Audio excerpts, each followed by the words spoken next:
Assembly meeting to order here in the next 3 seconds. The race is on there. Here we go.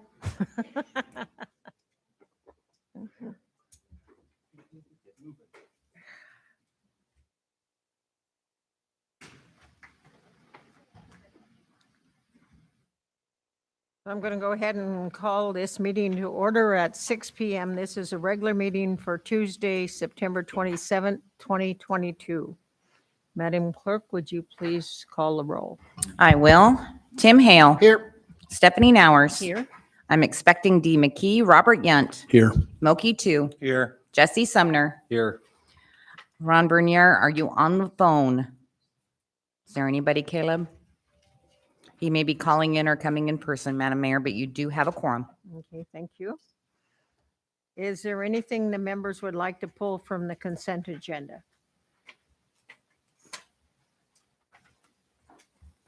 Okay. Are there any changes to the agenda?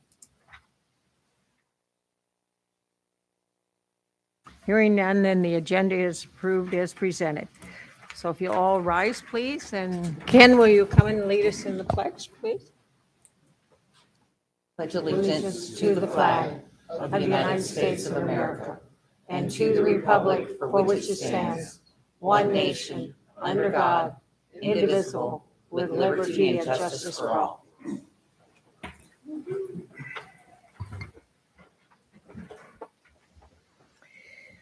The next item on our agenda is the minutes from the preceding meetings from August 2nd, August 17th, and September 6th, and the joint meeting from the 13th of September. Is there any corrections to the minutes that were presented?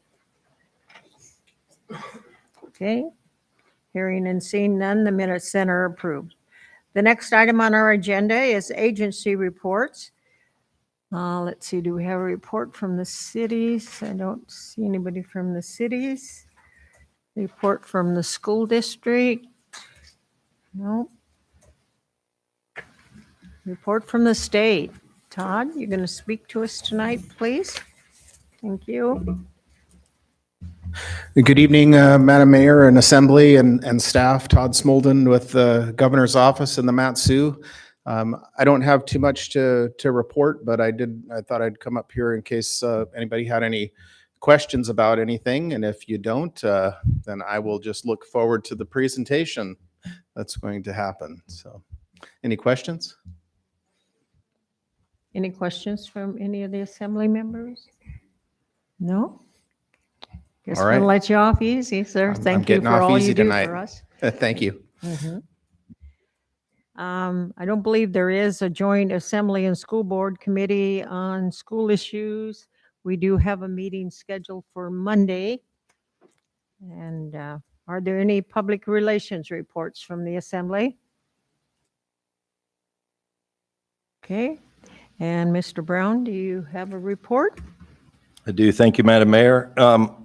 We're going to start off. Brenda, do you have a video you want to share with the Assembly?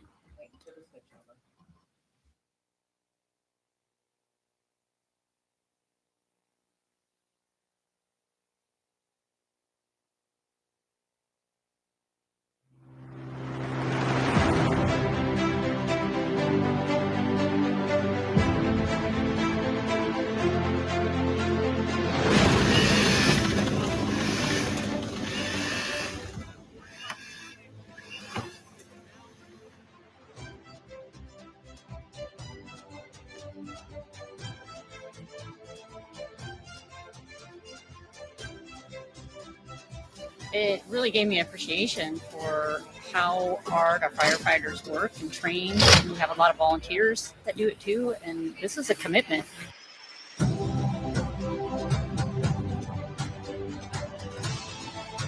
I was really impressed with how quickly they can do this work and the number of scenarios that they can encounter with different car configurations. It's a hazardous job, and the training is just key. Chest strap here. Yeah.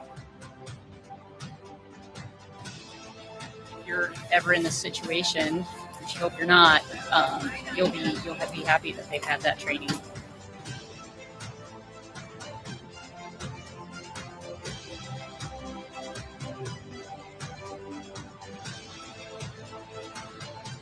It's actually been very humbling to see what these folks do, how they train, just the technical nature of it with regards to the equipment and the skills that they have to maintain to provide the services that they do on a daily basis.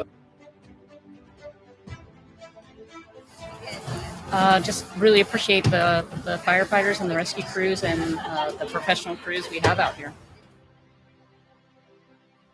So thank you to that and to DES. It was really a great day on August 27th, I believe. We had the opportunity to do that and really just get more familiar with the capabilities of our first responders, the equipment they use, some of the scenarios they're faced with. It was just a great opportunity to learn more about what they do and appreciate that on a little bit deeper level. So I appreciate Ken and crew putting that together. I was going to interrupt you for just a Sure. minute. Let the record show that Assemblyperson McKee arrived at 6:10 or 6:06, I'm sorry. And Ken, you wanted to acknowledge you.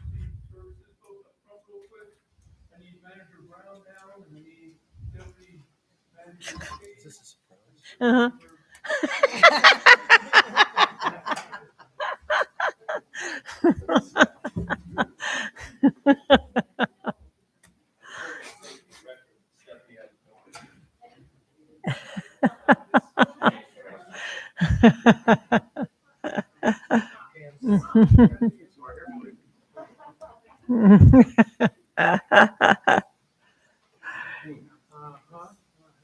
Yeah, we know how to keep a secret at the Borough. So Lindsay is our recruitment and retention officer for DES, and she's helped put this together. These three worked real hard that day, so they're going to earn their junior firefighter badge today. Junior first responder. Oh, junior first responder. Go ahead. You did it all. Go ahead. Manager Brown. Okay, so this is from Mike, so you get a picture of you doing some pretty awesome things. All right. A little swag bag. It's the badge. I've always wanted the badge. On the back are some other pictures as well. All right. So that's cool.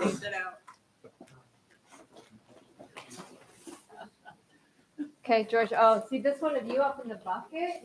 I can see your smile from 100 feet.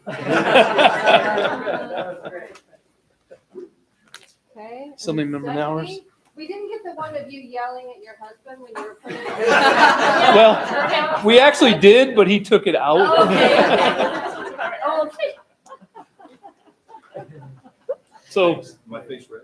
we just wanted to thank you guys for that day. You worked really hard, and you earned that very much. So Lindsay for putting it all together. And these are the folks that were there that day. These are our key folks that helped run that day. So Chief Keenan's the chief of Central and Chief Hightower with Lakes. So they're EMS folks and Brian Davis, of course. But it took a lot of work, but these were the key folks behind that. So we wanted to congratulate you guys and your honorary, what is it, junior? Yeah. Junior First first responders.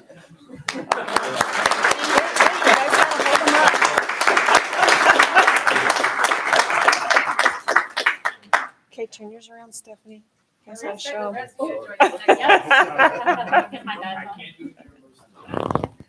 That's fair. Thanks, guys. I'll pay for this, I know. Oh, yeah. I know. Thank you guys.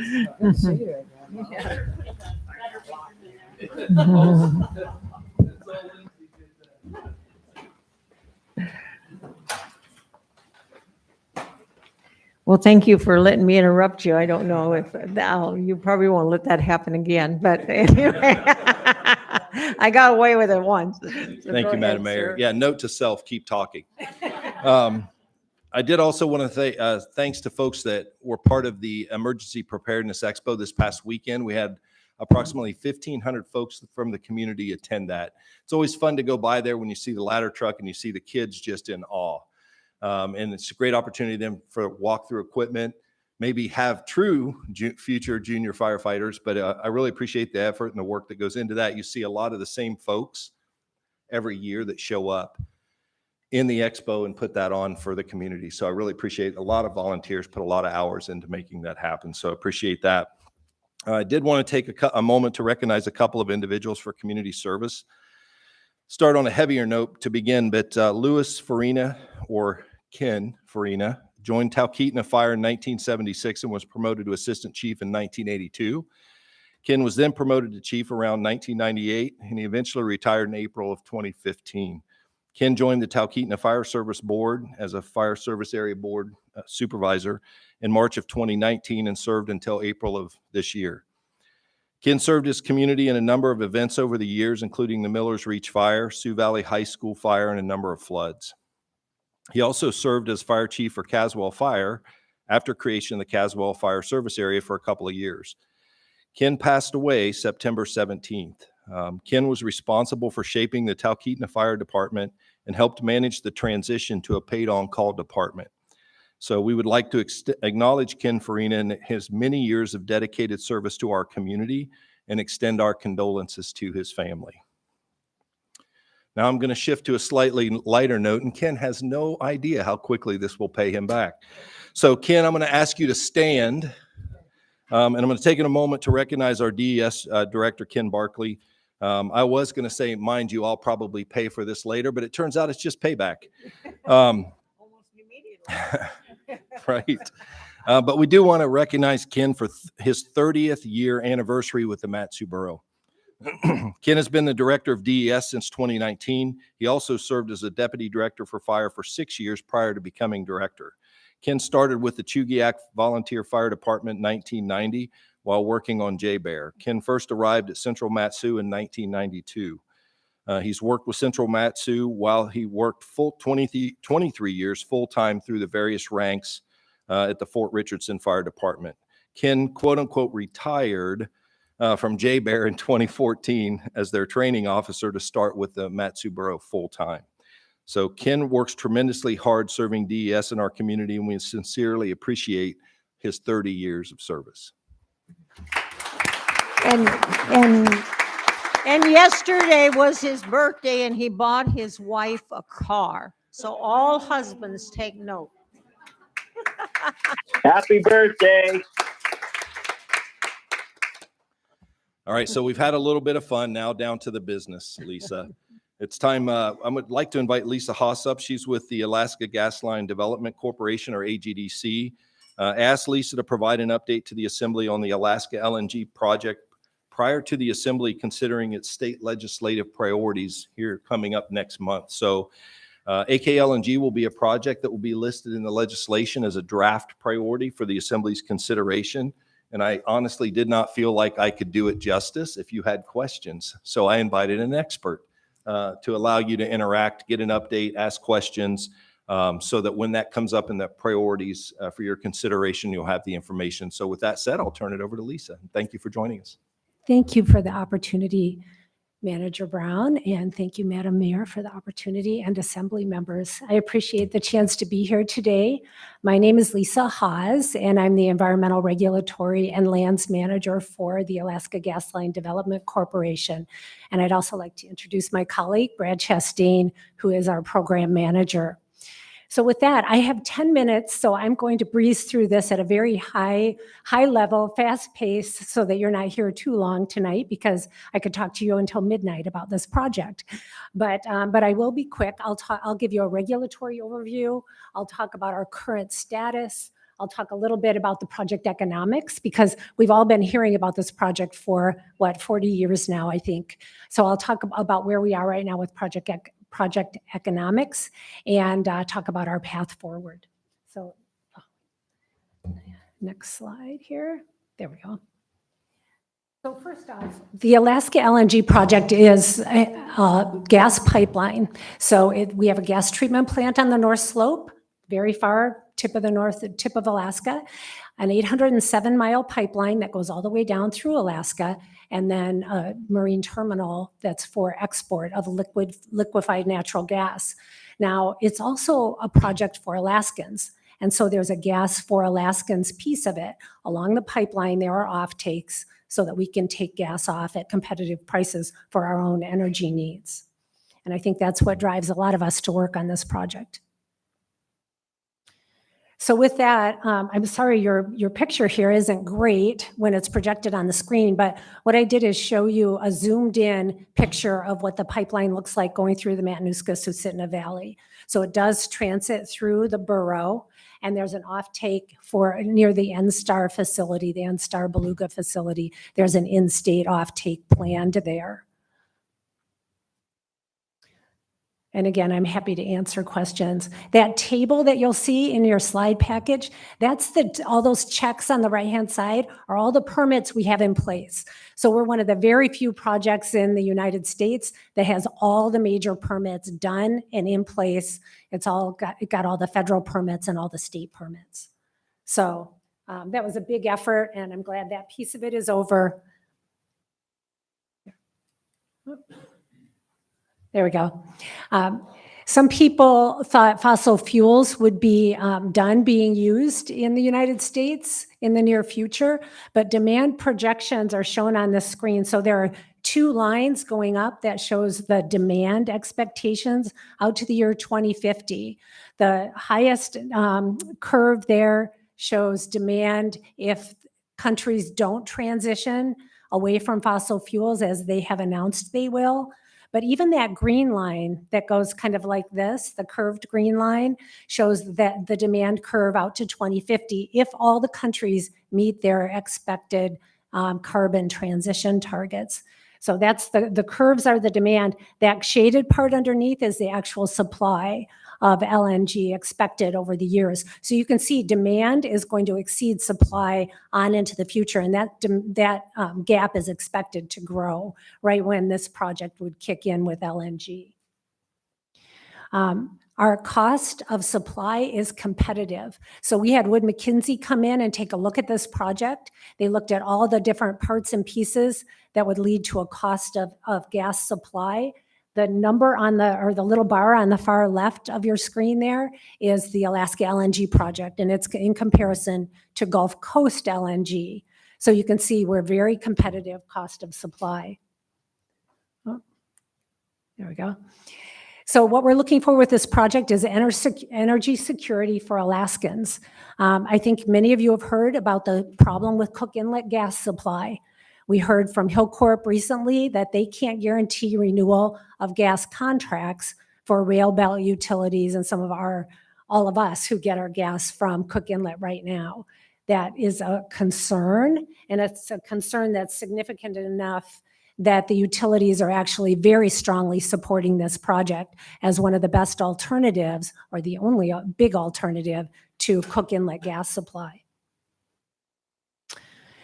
And as we all know, there's a big energy security problem right now worldwide. And what that means is LNG from the Gulf Coast of the United States is being diverted to Europe. We are the closest opportunity for LNG to be delivered to Asia. So LNG that would usually go to Asia is now getting diverted to Europe, and the Asian market like Japan and South Korea and our allies are strongly looking at Alaska as an opportunity to get energy security for themselves as well. Now, what this means for us in terms of Alaskans is a lower cost of energy supply. So in this graph, if you see that jagged line, that's our current average cost of supply for Cook Inlet gas. The gray bar at the bottom is our expected range for cost of gas from the LNG project, from the Alaska LNG project. So generally, it would cut our bills just about in half, that we're looking at about half the cost of supply. There we go. It also means jobs. So it would be a transitional project for the state. As you can remember, there were lots of jobs during building of the Trans-Alaska Pipeline. Now we've got a new opportunity that would bring about 12,000 jobs at peak into the state. And again, I'm happy to talk about any of these. I know I'm just hitting the highlights. We have very strong Alaska support.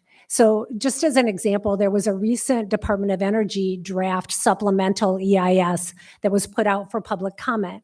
There were 200 comments that came in on it, 200 total. 182 of those were positive comments. Many of them from Alaskans, either writing in as individual residents or writing in on behalf of their organizations, including the Alaska Eskimo Whaling Commission, our governor, Governor Dunleavy, our Alaska delegation, and many other organizations were supporting the project. Again, for all these other reasons, because it brings jobs, because of the energy security, and because of the lower cost of gas.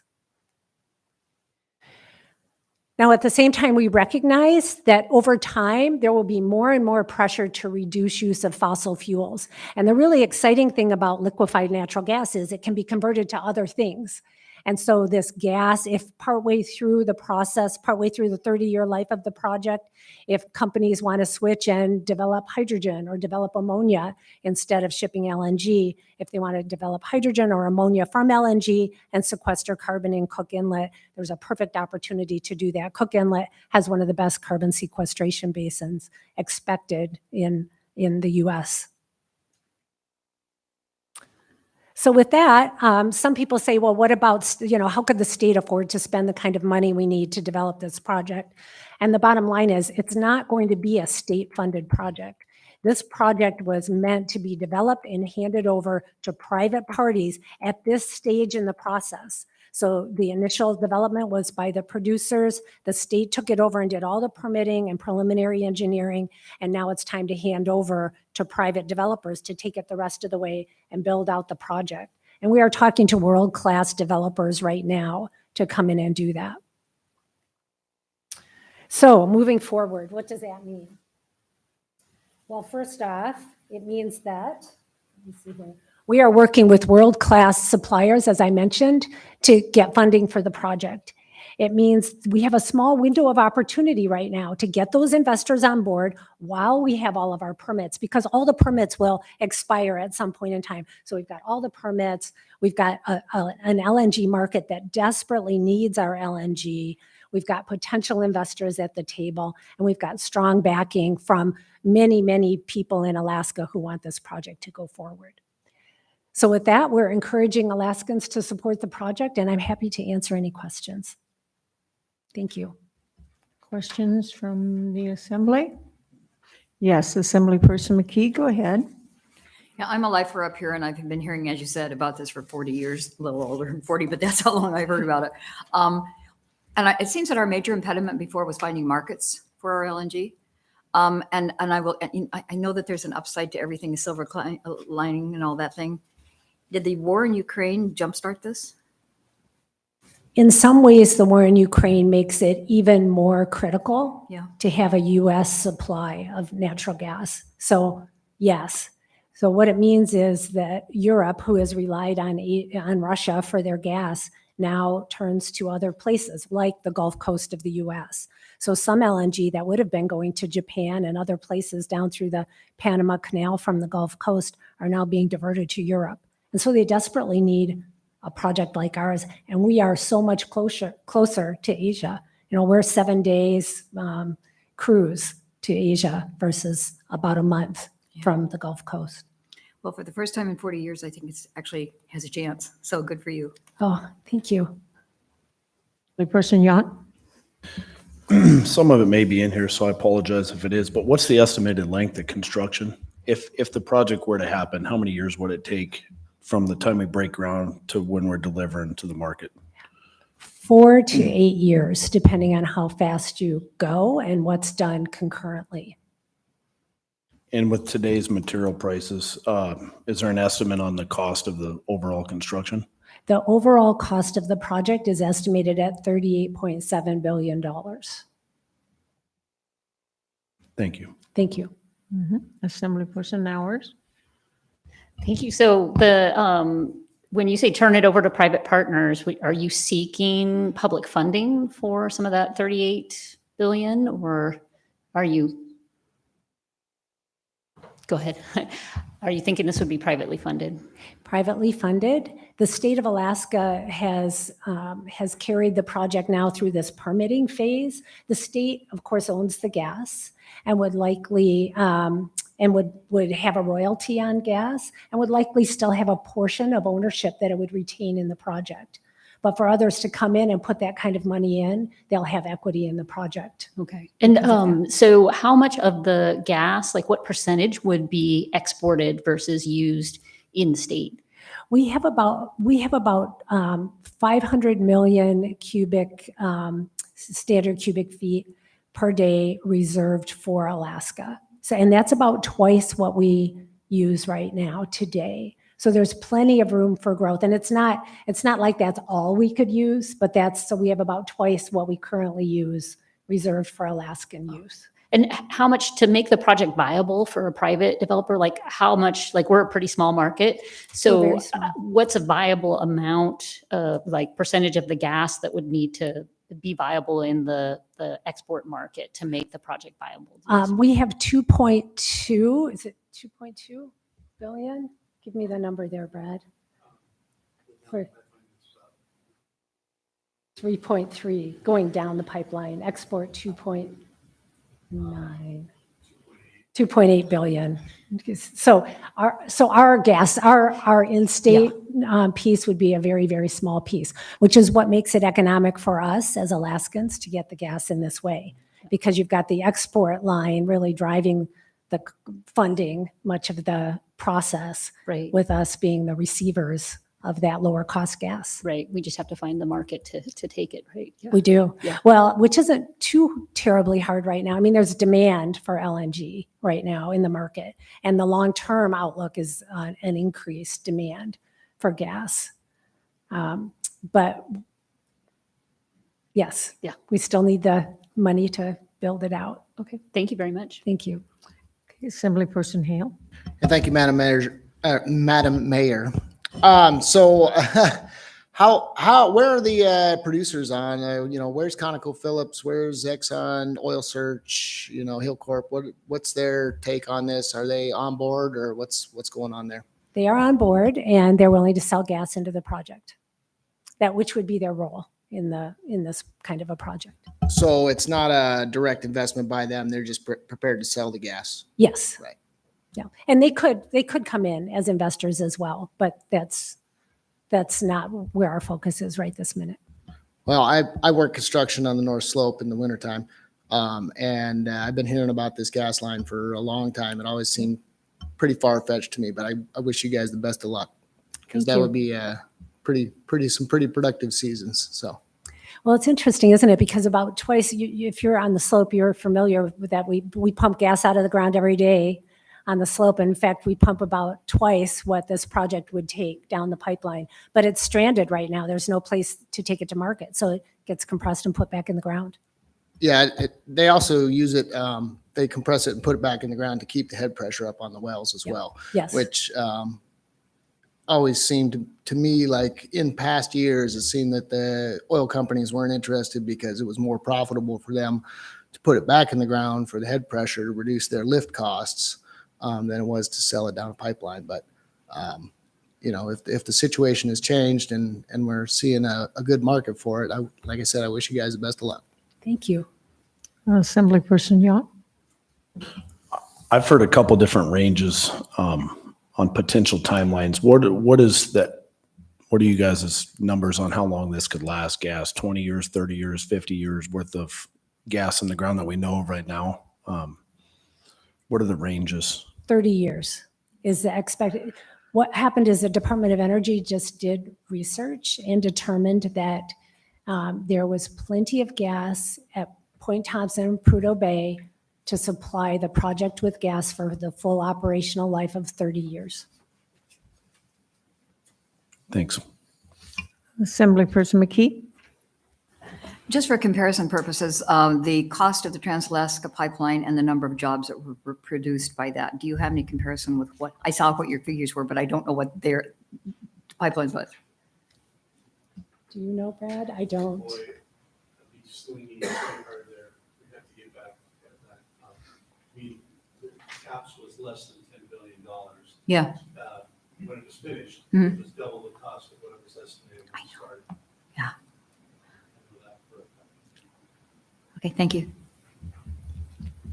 Further questions from yes, Deputy Mayor.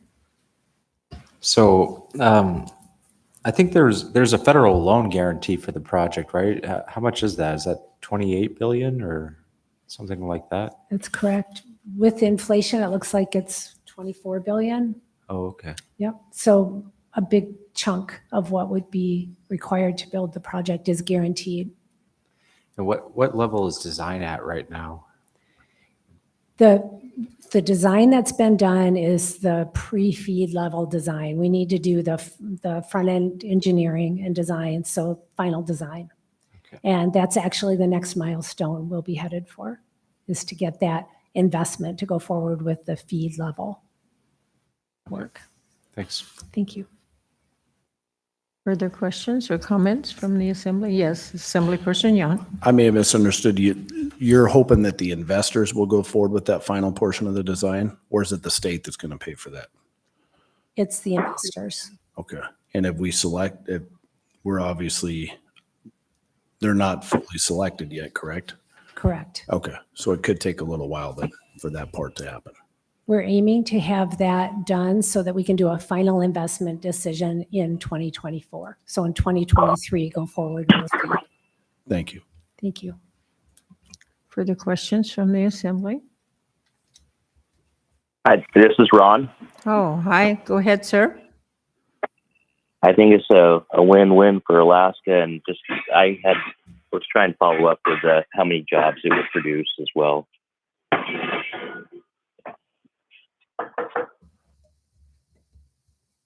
So I'm not sure that there was a question in there. I think it was more of a statement, or did I How miss many it? jobs it would Okay, I think that was. would the question. develop? Yeah, was that the question you had to get back to us on, with how many jobs would be developed? We have the number of jobs for this project, Okay. 12,000 at peak. And one of the slides in there shows how it would sort out by year and the disciplines that would be involved. The thing we'll have to get back to you on is we were asked for a comparison with the Trans-Alaska Pipeline and what Okay. that looked like. And we don't know how many jobs there were Okay. then, but we know how many are estimated. And our estimate of 12,000 is direct jobs.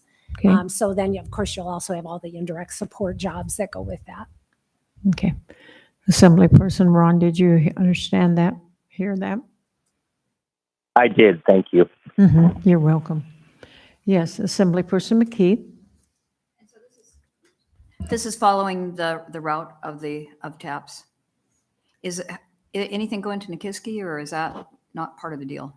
It is. So it follows TAPS for much of the route, and then it follows the Parks Highway down to a branch off, and you'll see that on the map I put in there. It branches off and crosses Cook Inlet over to Nikiski for Okay. the liquefaction facility. And another question too, I worked I had a company that was involved with a pipeline for several years.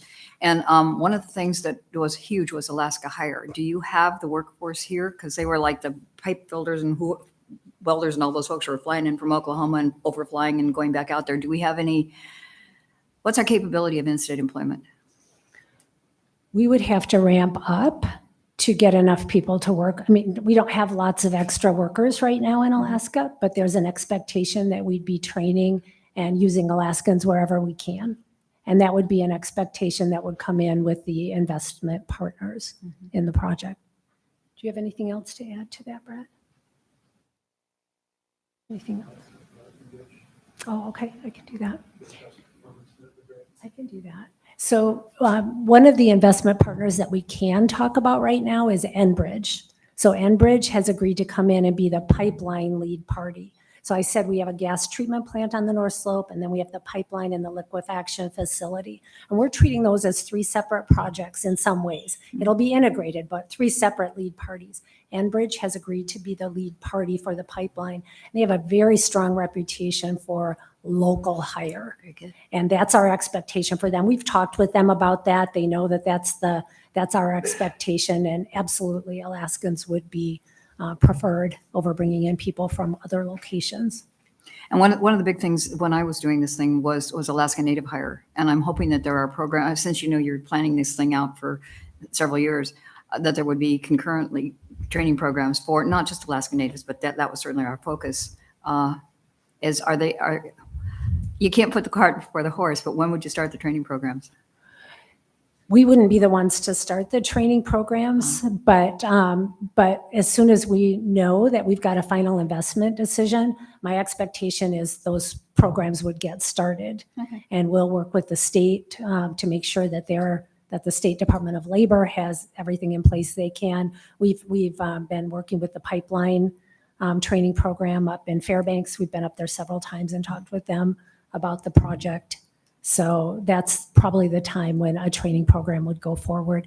Now, we have very strong support from the Native corporations. Oh, sure. So you can see that some of the letters that came in were from Doyon, from Salamatoff, which is the group that would be down near our liquefaction facility, ASRC, and others. So very strong support because they see it as jobs and energy security. Deputy Mayor? Yeah, so it's not on this map, but I assume you guys would be running, as part of this project, running gas to Fairbanks. Would there be any other places that potentially could have gas run to them, like Willow? There are 3 primary in-state offtakes that are already identified that hook up with existing transmission locations. Fairbanks, the one that I show on the map, that's at Beluga, and then one across the inlet. Now, there can also be secondary interconnections wherever they make economic sense. You can add a secondary connection, either at a mainline block valve or at a straight location. So what all the documentation has said and what we've said is it's open to those secondary connections. And the ones that would take that forward would be the utilities. So that's why NSTAR and the group of rail belt utilities have banded together. They want this project to go forward, and they or their partners would likely be the ones to take forward that build out from there. But you can see our location. It is, it comes right through the Mat-Su Borough, so it's a good opportunity. Assemblyperson Hale? Thank you, Madam Mayor. So a good portion of this is going to be passing right through the borough on its way to Cook Inlet. And we have a apprenticeship utilization program in place here in the borough. I don't think that a private construction would be subject to its requirements, but is that something that you guys would be willing to honor as you built the pipeline through the borough? Again, we wouldn't be the ones building it, but I'm glad to talk to you more and learn more about what that is and how it works. And what we've noticed is as we've talked to these different partners, these different investment parties that could come in, they're very interested in how to make this a good project for Alaska. How do they make it work? How do they link up with the community? We're one of the few projects in the world and in the United States where we want this project. We want it in our backyard, right? We're like, put it in my backyard. So we don't have that anti-project sentiment, and they're anxious and willing to work with us to make it a good project. Further questions from the Assembly? No? Did you have some parting comments, sir? I did. Thank you, Lisa. Thank you, Lisa. I appreciate the presentation. I wanted to call the Assembly's attention to a map that we created that's in your red folder. This 11 by 17 is a zoom in of the pipeline as it traverses the Mat-Su Borough. So if you're curious specifically where its alignment is as it goes through the borough, that should give you the detail that you're looking for. What was in the presentation was end-to-end pipeline. So there is a drill in there that you're able to see a little bit more about what communities the pipeline would pass through and how it's laid out in the borough. So thank you for your time tonight. I appreciate you coming out. I'm very glad that I did not have to try to field those questions at some point in the future. So thanks, Lisa. Thank you very much. Thank you. Next, I'm going to invite up, I saw Greg out there and Sonia somewhere as the clerk transitions to the healthcare slide. So in April, and we'll try to move through this pretty quickly, for the Assembly in April during the FY23 budget process, I discussed employee health care costs with the Assembly, and we outlined a number of projected increase in costs, and we discussed 9 options that we would be exploring.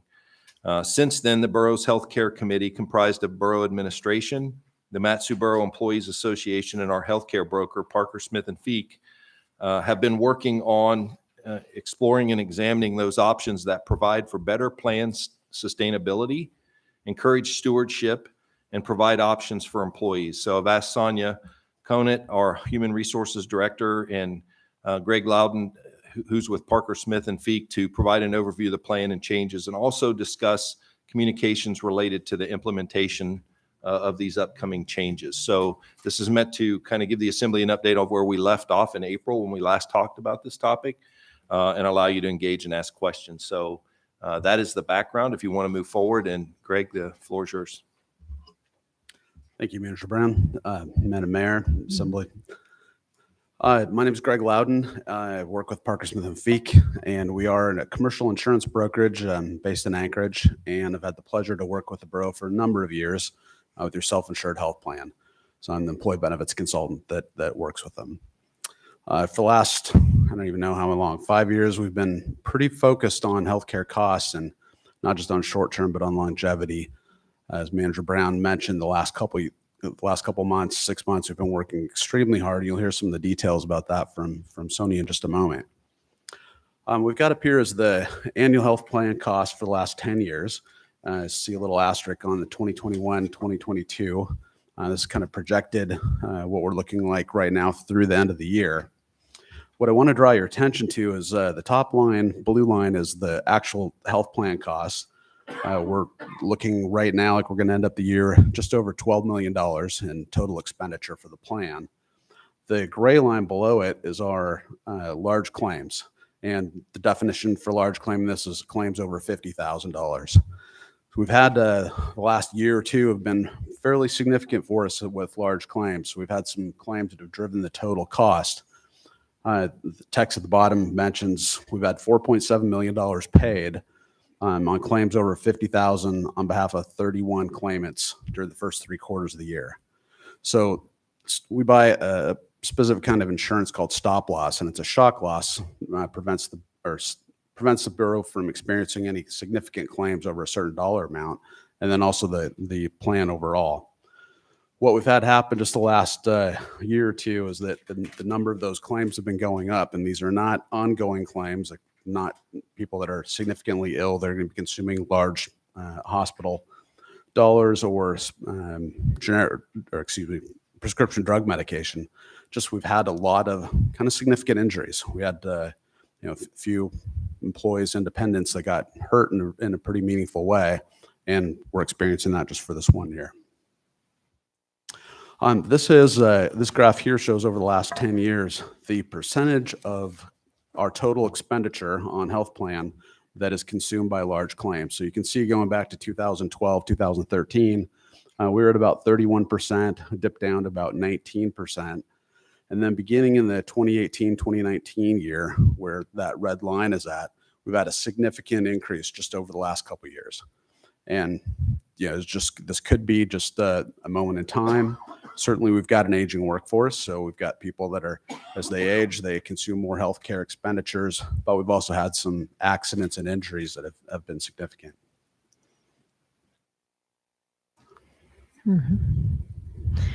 Assemblyperson Yacht, go ahead, sir. Sorry, I'd just like to note that it may be that, like you said, it might just be an aging working force or kind of a little bit of bad luck, but a big part of it's just inflation, because if 50,000 was your baseline in 12 and it's still your baseline in 22, we've closed the gap substantially on inflation alone. So yes, we may want to eventually adjust what we consider to be a large claim. No, it's a fair point. And when we look at stop loss insurance every year, we adjust the level of the deductible that we take on that. So how much retention of that risk that the Borough holds on to. But when we look back over a period of time, we need to normalize it with, kind of a relative amount. So that's why we look at 50,000. So anyway, you can see this year, we're looking at 52% right now. Total claims are being consumed by those large claims. And then this is a graph that shows our stop loss insurance. The dark blue line, which is the one that kind of runs down the center, that's the premium that we pay on stop loss to the insurance companies in order to spread that risk. And then the lighter blue line is the amount of claims that we have against that policy. And the way that stop loss works, it's sort of like your homeowner's insurance, where you don't want to have every claim that you have or every potential claim covered by it. It's really there to protect you in case of a serious incident, a flood that you have, or your house burning down. So when we look at it, we're not trying to get 100% of all of our claims covered. If we did, our premium would go up substantially. But again, in 2018, 2019, that claim year going to 2020 is when we had a big shift and the stop loss claims started exceeding the amount of premium that we paid. So for since November of 2019, we've received $1.4 million in reimbursement in excess of what we paid in premium. So it's been a pretty significant large claim period for us just the last few years. All right, I'm going to introduce Sonia and talk about some of the work we've been doing.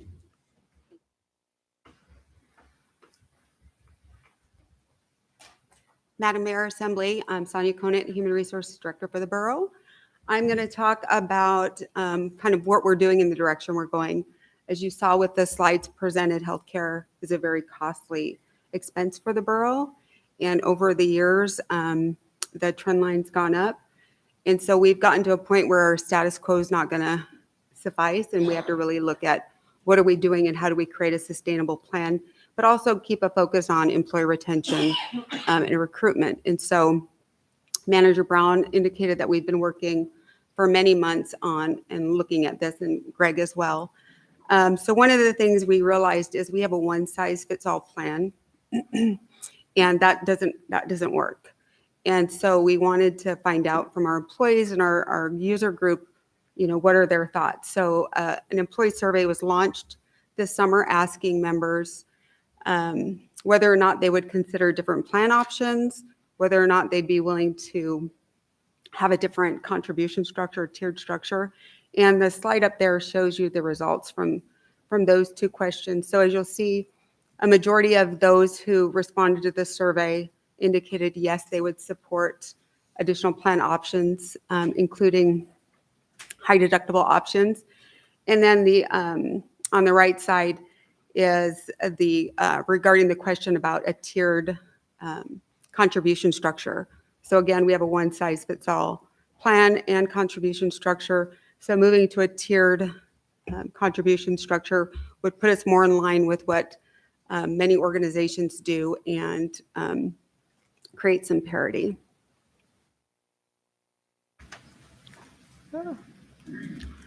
So we've been working diligently as a committee to figure out what do we do next? What are we going to do moving forward to ensure that we have a good plan and it's sustainable?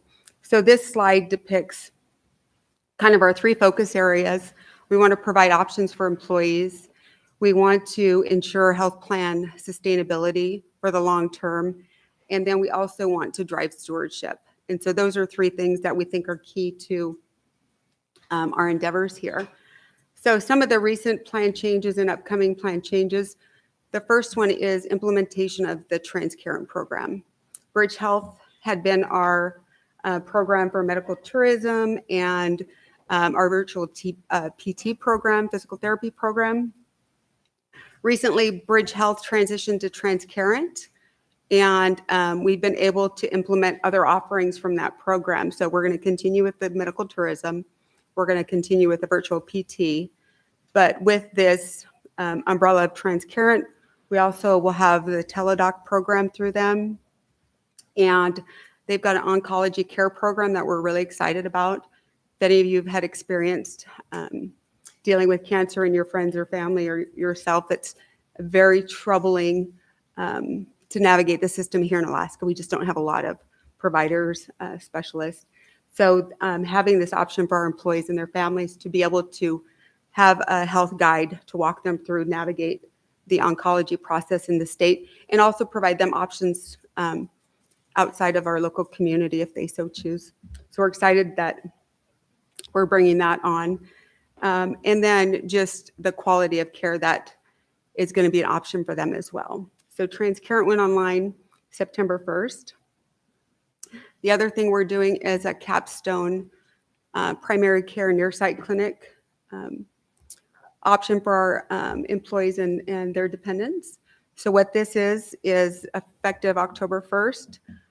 Our covered members can go to one of the 3 Capstone clinics locally and get their primary care, their preventative care, or even urgent care with no out-of-pocket cost or no copay cost to them. The other things that's included in that is basic labs and x-rays.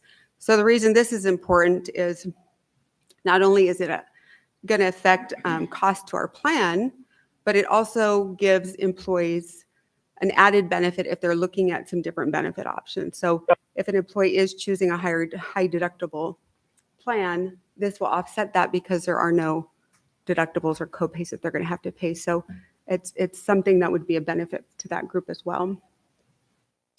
The TPA changes. We've been with EBMS for a long time, I think 10 years, and we've recently experienced some customer service and plan administration issues with them. So we've identified a new third-party administrator who will be processing our claims, and we're moving to them November 1st. And we anticipate that change is going to bring better customer service to our members and better plan administration for the borough. The big thing that's coming up are plan design changes. I showed the slide about employee feedback as far as having plan options and contributions. So effective January 1st, we will be offering 3 different plan options for employees to choose from. They'll have varying deductible limits and varying out-of-pocket costs, and 2 of the 3 plans will be high deductible plans that we'll be able to offer a health reimbursement account with. So that's coming. And then also January 1st, we're going to implement a tiered contribution structure. So employees who are single, don't have any dependents, they are going to have a rate that's different than an employee who's got family coverage. And so that's going to be a big change for the borough. We're going to be holding employee meetings to give them detailed information, to talk through the changes, answer any questions they have, and get ready for open enrollment for that process, which will be in November. And then the last thing listed up there is our plan year change. As you'll see, a lot of our documents say plan year 20 to 21 or 19 to 20. That's because our plan year starts on November 1st. So moving to a January 1st plan year not only puts us in line with what most other plans do, align with our deductible year, but also lessens the confusion around when our plan year starts and ends. So that is going to happen in January as well. So in summary, just some good news from our plan. Even though the number of prescription drugs utilization has increased, our plan cost around prescription meds has decreased, and a lot of that's due to generic utilization. So the industry standard is for every percentage increase in generic utilization, the plan typically will save around $100,000. So we've had just over a 1% increase in the past year on generic utilization. So that's something we're going to keep communicating with our members. At the first 9 months of this plan year, we're trending towards a 5% in total plan expenses over the prior plan year.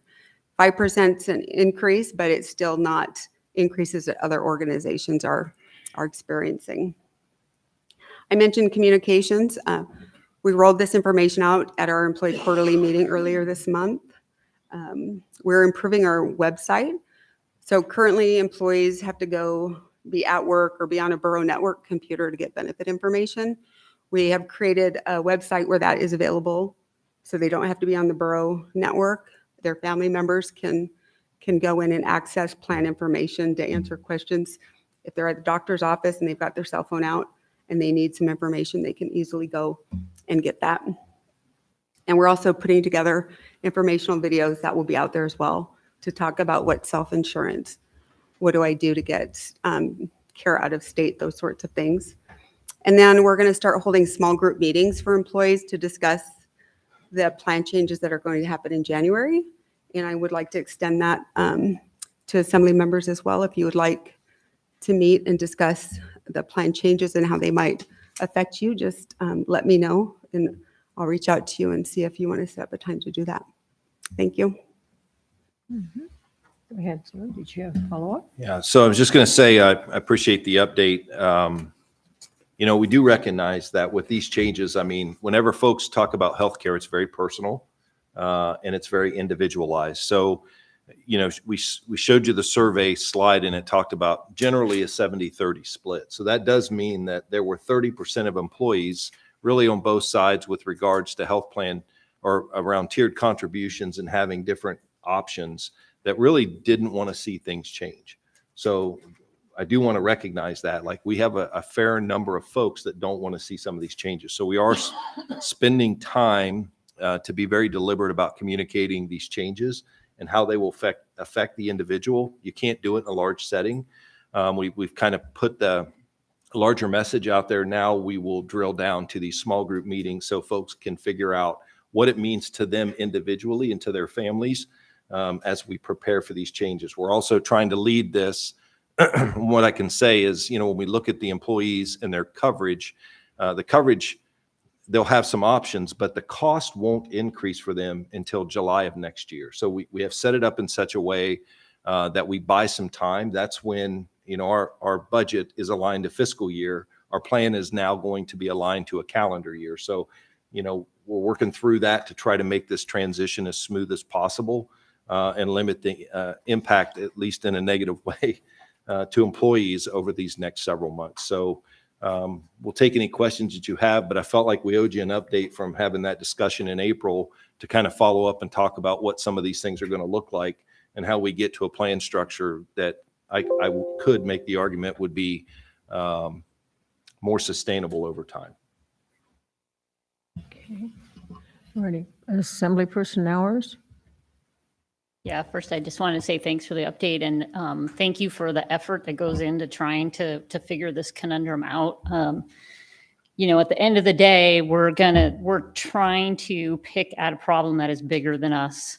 And I think that just points again to this body that we need to make a priority that healthcare get fixed. Because, you know, at the end of the day, what we're doing is people who have bigger families are going to pay more. And people who want to pay less will go to a preferred provider. And that is, you know, absolutely a way to pick at this problem. But the bigger problem is the healthcare system. I've heard for every 10 doctors, there's 7 in billing. You know, where is all the money going? What can you do as a consumer to actually reduce healthcare costs? And I think, again, it speaks to our body to be the squeaky wheel at this level because we can't fix it here. To say to the state and the federal government, you've got to work on this. You've got to make it so a market can actually work because it's the craziest thing I have ever seen where you walk in and if I walked into the store every day and didn't know what I was going to be charged until after I left and it might be astronomically more, you just cannot have a capitalist society and a market that way. So Sonia knows it drives me crazy, but I do really appreciate the efforts that are going on in-house to try to manage it as best we can. Thank you. Assemblyperson Hale. Thank you, Madam Mayor. So the gentleman mentioned several significant injuries that drove up the graphs on the first couple pages there. Were those at work injuries or were those at home or car accidents? Like, You need to come up to the mic and please turn it back on. Thank you. No, those were not related to occupational injuries. That would be covered under workers' comp. So these are ones that hit our health plan. And if there are accidents like a car accident where there's third-party culpability, then the health plan does go after subrogation to get repaid by those. So they've just been outdoors accidents, life in Alaska type things. oh, good to hear. Thank you. And if I may, a better word might be of life events as opposed to injuries. Like if you have a preemie baby, for example, that's not an injury, it's an event. So some of those things are outside of folks getting hurt. And I appreciate you clarifying that they're not occupational in nature. Assemblyperson Young. Life events or injuries, there's sometimes you get plenty of time to plan this. Do we have a program in place that encourages like our employees to maybe seek surgeries out of state where we'll pay for travel? And I mean, some of them are a quarter to a third of the price that they are up here. And even after travel, it can be substantially less money. Through the mayor to Assemblymember Yunt. Yes, that previously was our Bridge Health program, and it's now part of the Transparent program. And for non-emergent surgeries, employees or their covered dependents can seek care outside the state. They contact a health guide. Their case is sent, if you will, to different providers, and they're in the top 25th percentile in the nation from a quality standpoint. So not only does it serve as an option for care, but it also serves as a second opinion. I might send my records out for a knee surgery, and I might have 2 of them come back and say, that's too aggressive. So it does offer that. So an employee and their medical escort would go down there, no cost to them. The plan picks up the cost of travel, lodging, per diem, and the care. So there's no out-of-pocket cost to the employee. And we have had some benefit from that, significant benefit from that. COVID kind of shut that down for a bit, and we're seeing it now ramp back up. So we've had good feedback from our employees who have taken advantage of that program. Yes, go ahead, sir. Follow My up. last question would be in reference to the stop loss. So can we pull some 3 or 5 or 7 year numbers based on what we've paid for that and what it's saved us so far, so we could see if we're winning or losing with that? Yes, we have that data, and I can share that. There is a graph in the presentation that kind of shows you what we've paid and what's been reimbursed, but we can get some specific numbers for you. Further questions from the Assembly? Yes, Assemblyperson McKee. Yeah, this is similar to what Rob was asking. When you go outside to get something done, they pick you up at the airport in a new Ferrari, and everything that they do ends up being so much less than what you get here. And the thing that drives cost, obviously, is competition. So is your group promoting, actively saying, look, the new Ferrari, or you promoting that with people? Because I don't know that the bridge, I don't think that the bridge program was used as extensively as really maybe it should have been. So is there any positive push from you to say Dr. A or Dr. B? Through the mayor to Assemblymember McKee, yes, we have promoted and we continue to promote the program. Your husband was actually a big advocate for getting the word out on that. And so not only if we hear of employees who might be going out or they're talking about maybe a need for FMLA for something, we make sure they're aware of what the program is and what's available. We also have built into our plan a penalty. So any employee or covered member who needs to have non-emergent surgery, they have to contact the Transparent program to find out if it's something that will work for them. They don't have to go that route, but they have to certainly make that initial contact to see if it's something that might work for them. And if they don't, there's a penalty associated with that. Good for you. That ought to make a difference. Thanks. Okay. Further questions, comments from the Assembly? Deputy Mayor. Yeah, so it looks like there's like a straight line increase from 2019 to 2021. These aren't like budgeted numbers. Are these actual numbers, or? It seems unusual that they would connect through 2 years in a straight line when you look at the rest of the chart. It's kind of zigzag, So. Are you speaking about the annual cost? Yeah, so if you look at stop loss claims, or do maybe these claims take a substantial amount of time to process, and then later on it ends up below the line or something like that? Do you want to speak to that? So you're talking about the stop loss? Yeah, graph? page 5. Okay. Could you move the slide to 5 just so everybody can see what we're on? Thank you.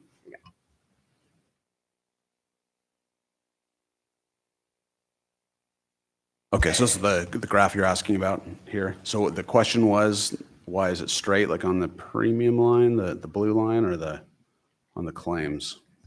Yeah, stop loss claims. I guess it could just be a coincidence, but it does connect from a straight line from 2019 to 2021 before then descending. But if you look at every other year, up, down, or up and then incline more.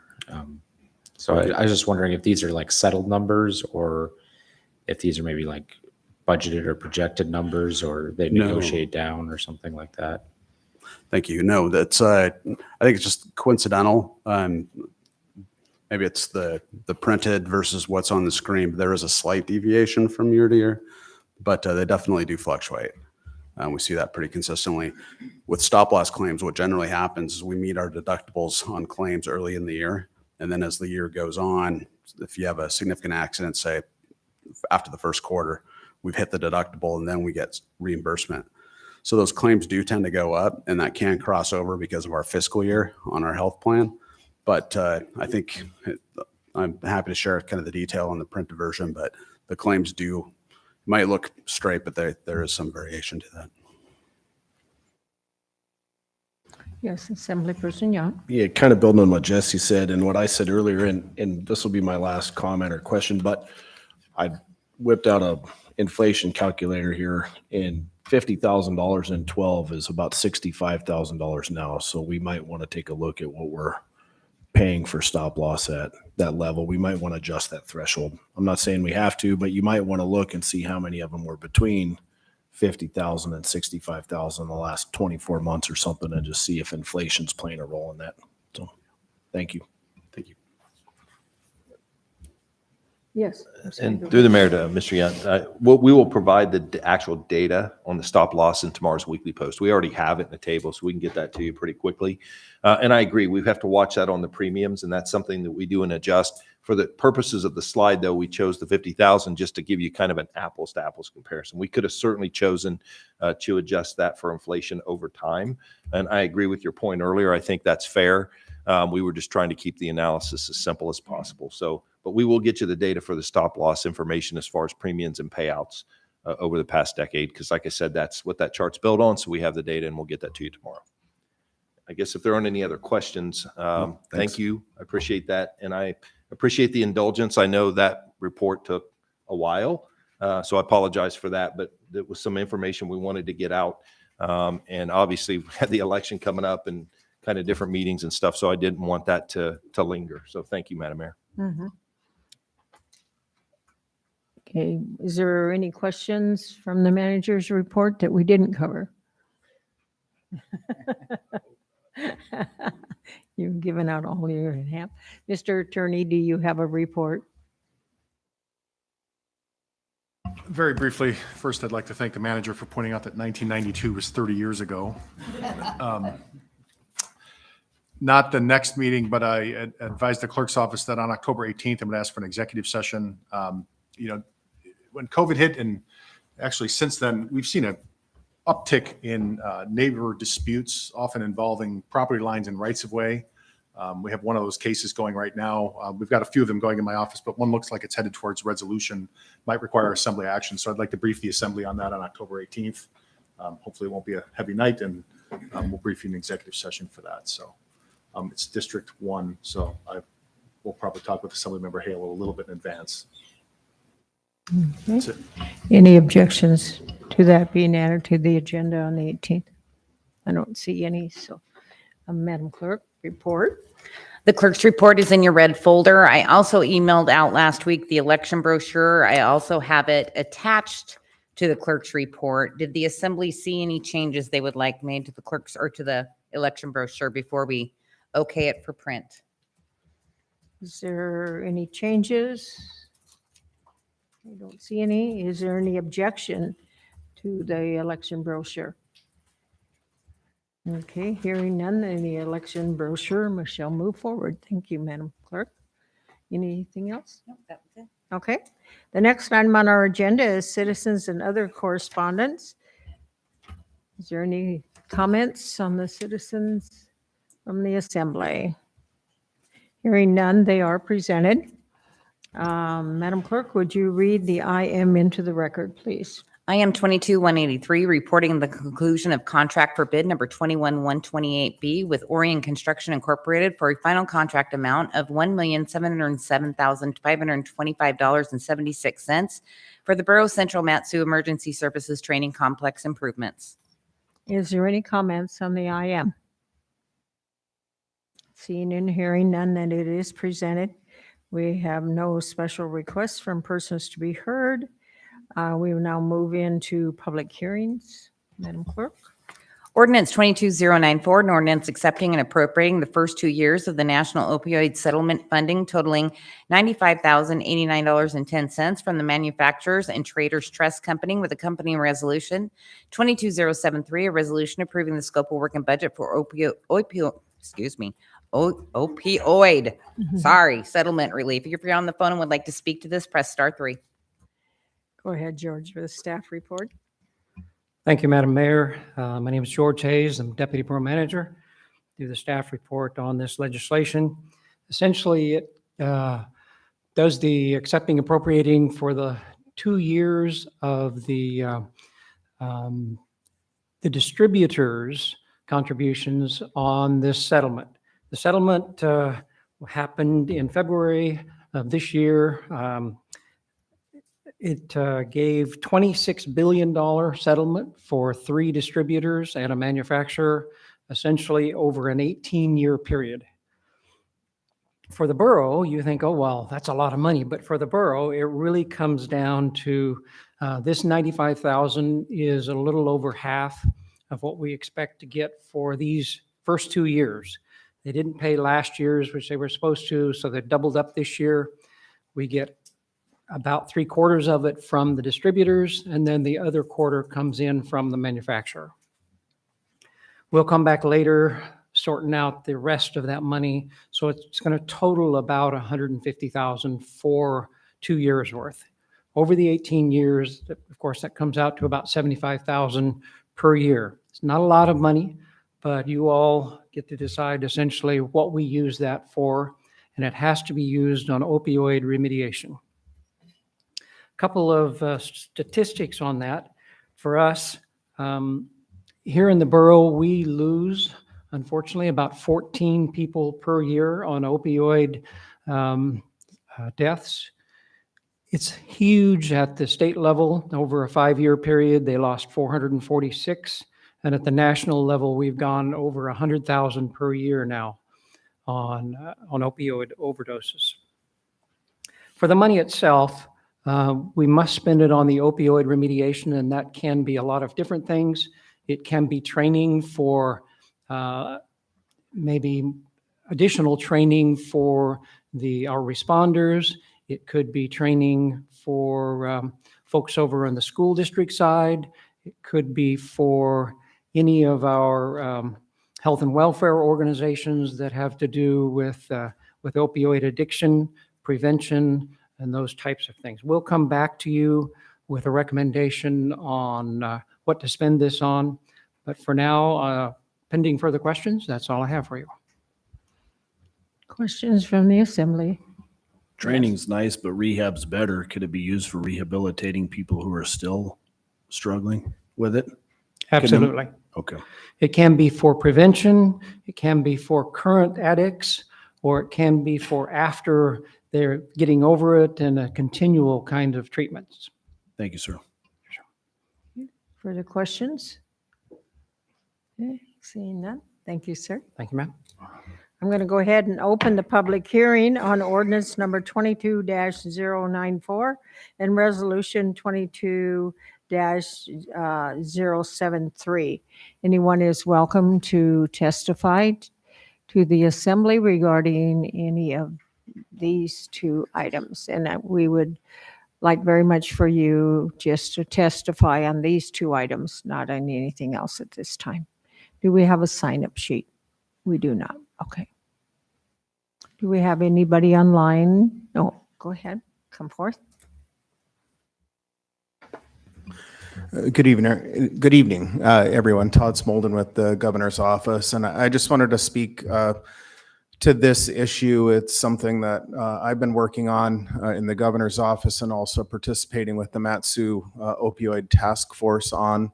I know this is acceptance of money, which shouldn't be too controversial, but I just wanted to encourage members of the assembly to engage with some of the groups that have been working on this for quite some time as you consider options.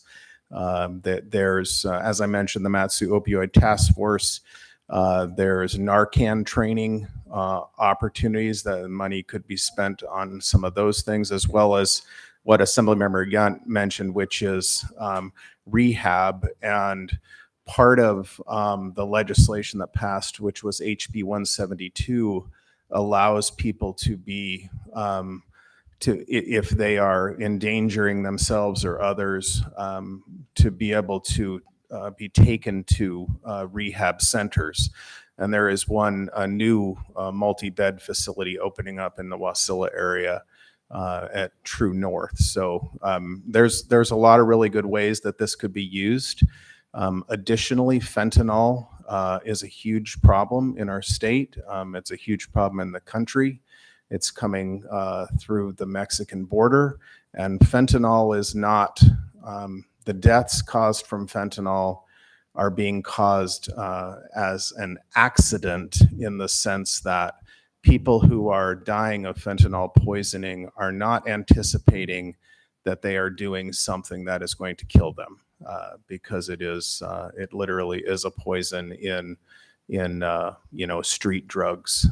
So I just wanted to speak to this and thank you for the work that you're doing, and encourage you to reach out to some of the groups that have been working on this issue in the Mat-Su. Thanks. Thank you.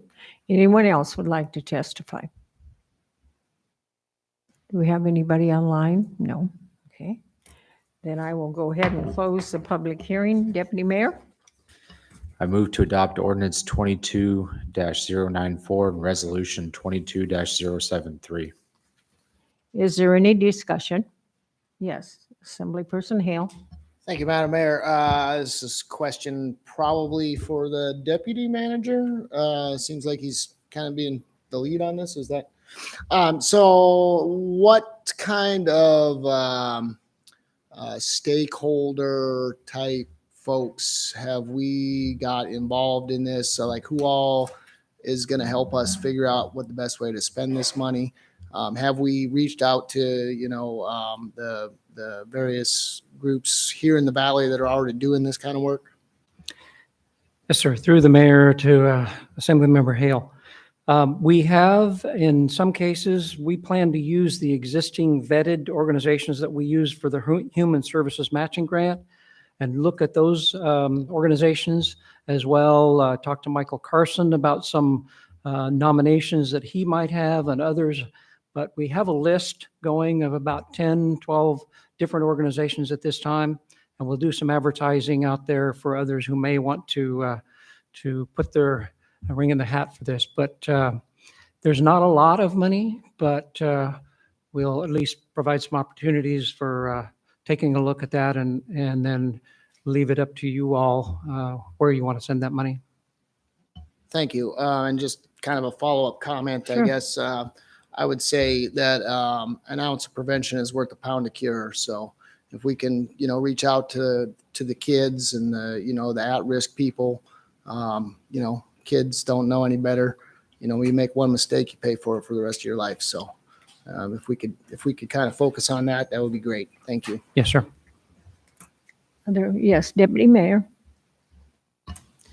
Yeah, so I mean, this is really a pittance compared to the immeasurable harm that the overprescription of opioids has done to our community, our state, our country. I just had my 20-year high school reunion, and consider, there was, I think, four folks that are dead that I went to high school with that died of overdoses. It's pretty ridiculous that that this is the settlement, but and honestly, I think that there should have been vastly more criminal prosecutions involved in this, both the pharmaceutical industry and doctors that overprescribed. But I would hope that we use this money for recovery. We just pass it through to whatever, True North or whoever does the best job of helping people recover from drug addiction, because any person that they help they're likely, if they're not moving off of opioids, they may join those that have died already. So. Okay, Assemblyperson McKee. Yeah, as you know, I'm a teacher, and drugs, alcohol, and tobacco are a subject that I teach, and I'm going to be embarking on that this next week. And you get like 5 days, maybe 8 days to teach something in the 6th grade that is going to touch these kids for the rest of their lives. And I'll tell you what, $95,000 is not a lot, but somehow or another, it's, as I think Tim was saying, we got to get to these kids at an early age before they start experimenting with stuff so that they really are convinced. And I don't know how you take that money and put it into something that you can then transplant this into the curriculum, into the school district, speakers, resources, whatever, because I'm just one voice in the wilderness, and it needs a lot more than that. So to me, start early and nail them with it. By the way, a book by John Grisham called Solely. People who are interested in kids, sports, and drugs ought to read that book because it is stunning, and it has to do with this subject. Okay, further comments from the Assembly? Okay. Are there any oh, I'm sorry, Deputy Mayor, go ahead. So it did sound like you were saying educational prevention program. So I would encourage you, I mean, I recall the DARE program when we were in school, and I'd encourage you to look into some of the research on the benefits, or rather lack thereof, of that program. And I don't believe that we would do a better job of designing an educational preventive program than that. So yeah, I would encourage you to look into the research, and maybe we do not want to go down that road. So. Further comments? Is there any objections to passing the legislation? Seeing and hearing none, then the legislation passes. Madam Clerk? Ordinance 22095, an ordinance accepting and appropriating $315,780 in fiscal year 2023 community assistance program funding with accompanying resolution 22076, a resolution approving the scope of work and budget for the community assistance program and authorizing the manager to enter into agreements with 20 unincorporated communities within the borough. If you're on the phone and would like to speak to this, press *3. Okay, go ahead, ma'am. Through the mayor to the assembly, Cheyenne Heindel, Finance Director.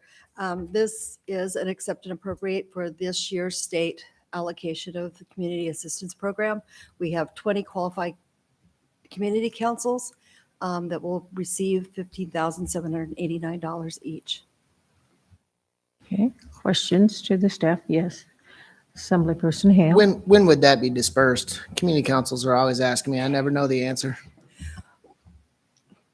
Through the mayor to Assemblymember Hale.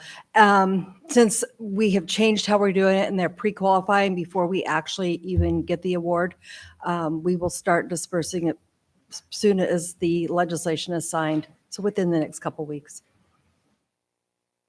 Further questions of staff? Okay, seeing none, thank you. I will go ahead and open the public hearing on ordinance 22-095 and resolution 22-076. Is there anyone that would like to testify on this ordinance and this resolution? Okay, do we have anybody online? We do not. One last chance. Okay, seeing no one, we'll go ahead and close public hearing. And Deputy Mayor? I move to adopt ordinance 22-095 and resolution 22-076.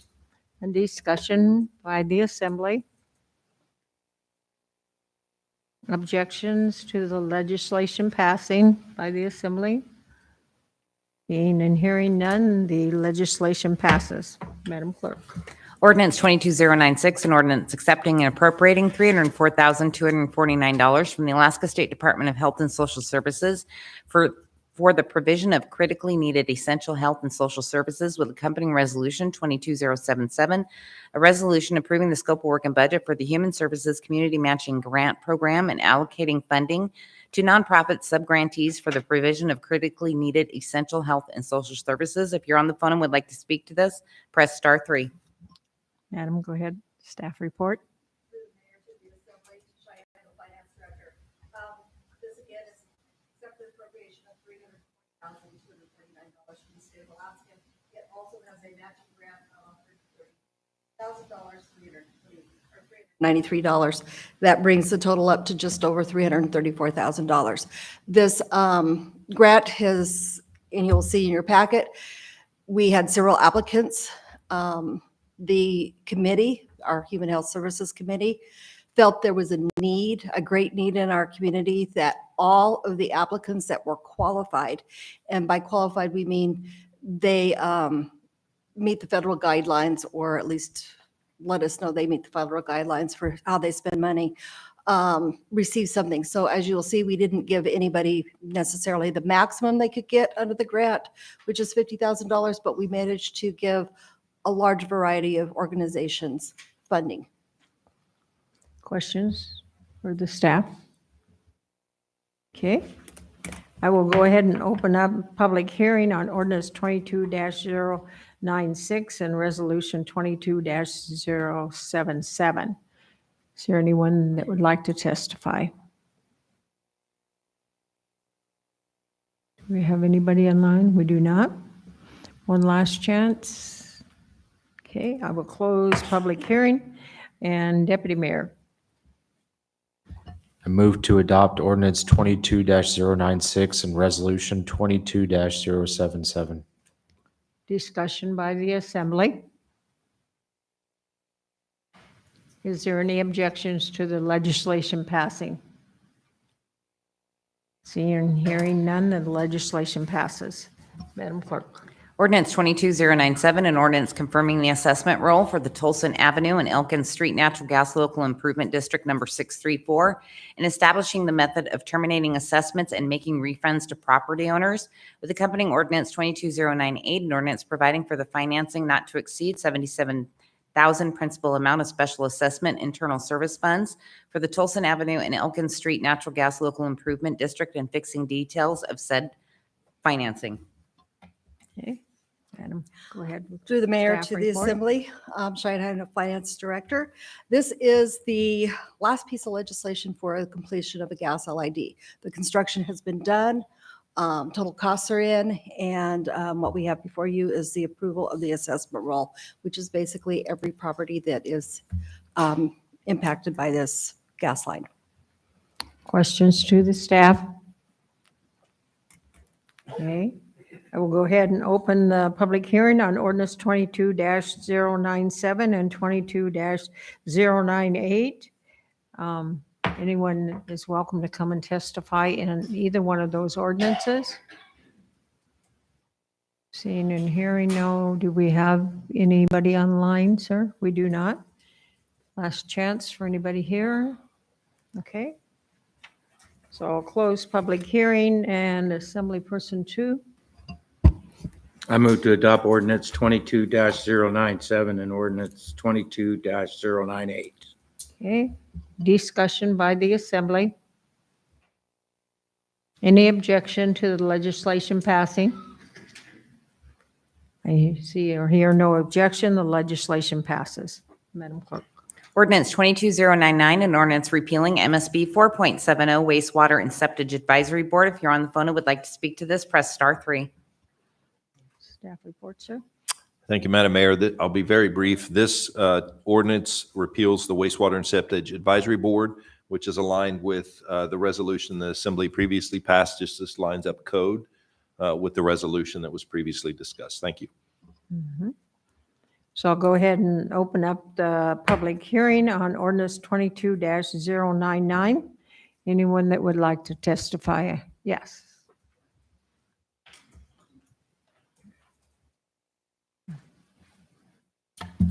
Good evening, Madam Mayor, Mr. Manager, members of the Assembly. I'm Dan Tucker. I've been in Wasilla, Wasilla and Mat-Su Borough resident for over 45 years. I'm here to speak on OR 22-099, the one repealing the Wastewater and Septic Advisory Board. I've been involved in installing, servicing, repairing, and pumping septic systems and hauling sewage into Anchorage from the Mat-Su Borough since I installed my own septic when I built my house in 1977. I've been recognized as a subject matter expert by multiple wastewater treatment organizations, and I was an instructor for the state DEC septic installer program. and I'm a member of the Waste and Septic Advisory Board. The future is partly based on the past. In 1977, the fact that most of the residents of the borough were on septic systems is important to remember. And the fact that safe water and healthy wastewater treatment or handling is a way to maintain this, and it's paramount. The fact remains true today. We have been and are at the mercy of Anchorage AWU, Anchorage Water and Wastewater Utility, to flush our toilets. I've got more comments and facts here, but I've got a parable that explains this pretty well. When the body was first created, all the body parts wanted to be boss. The brain said, I should be boss because I control all the body's responses and functions. The feet said, I should be boss, since we carry the brain about and get him where he wants to go. The hands said we should be the boss because we do all the work and earn all the money. Finally, the Anchorage dump station spoke up. All the parts laughed at the idea of the AWU being the boss. So AWU went on strike, blocked itself up, and refused to accept any more MSB sewage. This actually happened, or it was threatened in 2016. Within a short time, the eyes became crossed, the hands clenched, the feet twitched, the heart and lungs began to panic, and the brain fevered. Eventually, they decided that the AWU was the boss, so the motion was passed. All the other parts did all the work while the boss just sat and refused to take sewage. That brings us to today. And OR 22009, repealing Mat-Su Borough 4.70 and removing or eliminating the Wastewater Septic Advisory Board. I submit this is not a good, proper, or appropriate thing to do. We, the entire Mat-Su Borough, are beholden to Anchorage and AWU for our entire septic flow. If they plug the pipe, we'll be awash in our own septage. There is no other place to dump it. I'm also aware of the fact that AWU is processing our sewage while under an EPA exception that could be repealed at any time. All it takes is one plug in the pipe and we're in trouble.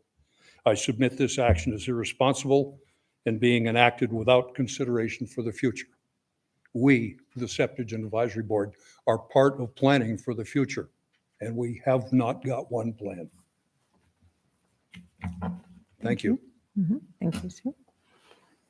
Anyone else would like to testify on this ordinance?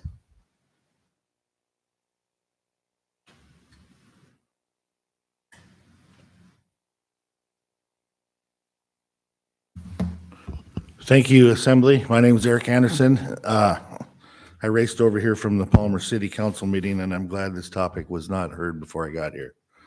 I'm here to speak on this ordinance, and the reason I am is because I second what the first gentleman had to say. I don't know if the Assembly realizes the seriousness of being reliant upon the municipality of Anchorage to accept our septage. Almost from Cantwell to Lake Louise, every septic truck that gets pumped goes to Anchorage. The city of Palmer just recently got an $8 million grant from the state to upgrade their clarifiers. And I proposed to them that they add a receiving facility to that. I don't know if that ever made it to the advisory board, but they did not do that. They could have capitalized huge off that simple addition to their system. I look at Fort Greeley has their own system. A lot of remote minings has their own system, like Pogo Mine, Kensington Mine, Settlers Bay has their own system. There's systems all over that accept this stuff, but none of it's big enough to accept it in a mass quantity that the borough should be responsible for. As a farmer from the Midwest, we're pretty passionate about two things, and that's our soil and our water.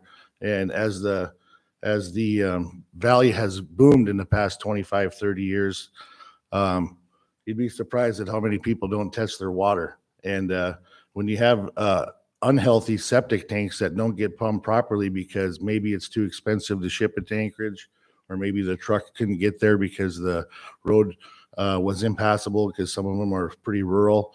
You got to remember that the water is only as good as the stuff that's draining into it. So we take for granted our drinking water. We have one of the best clarifiers in the Northern Hemisphere but we're doing damage to it. And the damage we're doing to our water clarifiers, a lot of it has to do with how we treat our waste management systems and our septage as a borough body.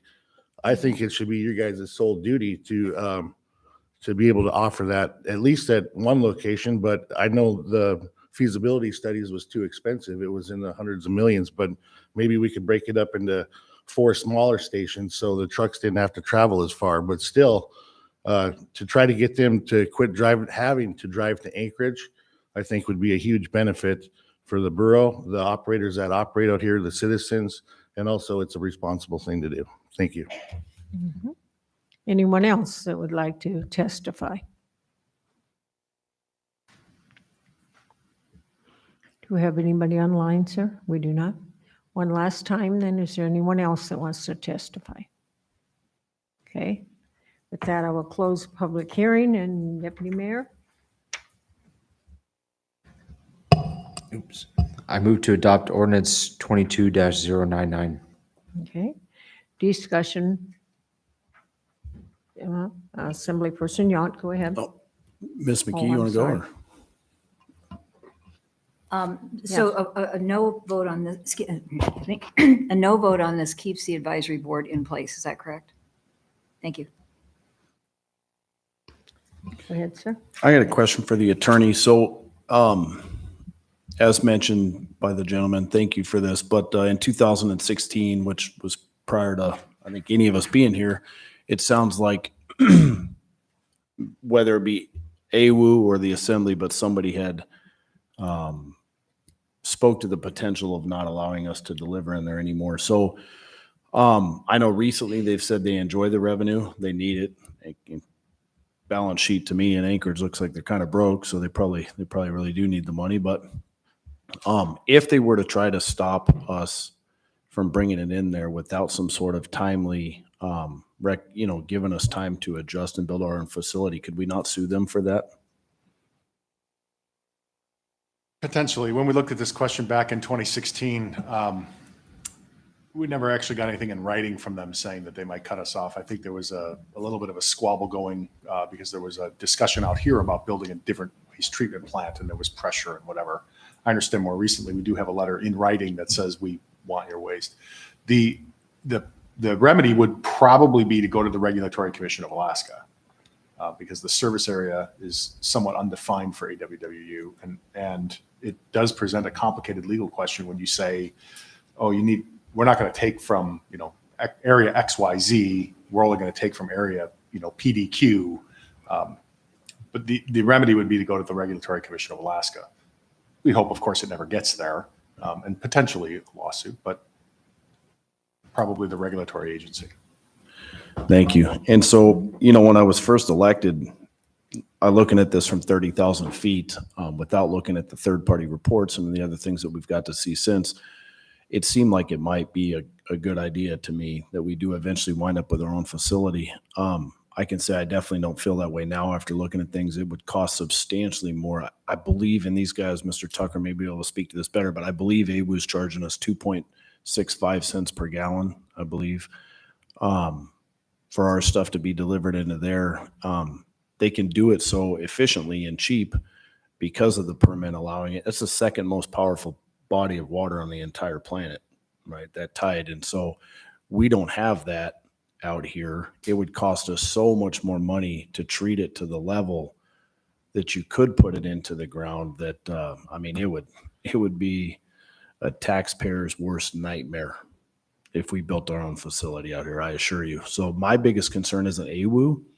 Again, like I said, I think they definitely need the revenue. My big concern would be if there was a really bad earthquake like we've seen 4 or 5 years ago and one of the bridges came apart, because I think, and again, you could definitely speak to this better than me, but I think we only have the capability to store about a week, possibly 2 weeks worth of septage in the Mat-Su Borough. Like if none of our operators delivered into there for a week or two, I believe it is, then we would have nowhere to put it. And so that is concerning to me. Right. But again, that's a pretty big earthquake that would shut down that highway permanently. And we've seen a decent sized one there in into 18 or something, and it didn't do it. But that is concerning to me. But again, as it looks right now, it would be a huge waste of money to build a facility out here. So that's all I got. Yeah. So Assemblyperson McKee, go ahead. From what Rob just said, just voting to keep the advisory board in, though, has absolutely nothing to do with building a facility, right? It's just somebody standing in the gap. Okay, thank you. Yes, go ahead, sir.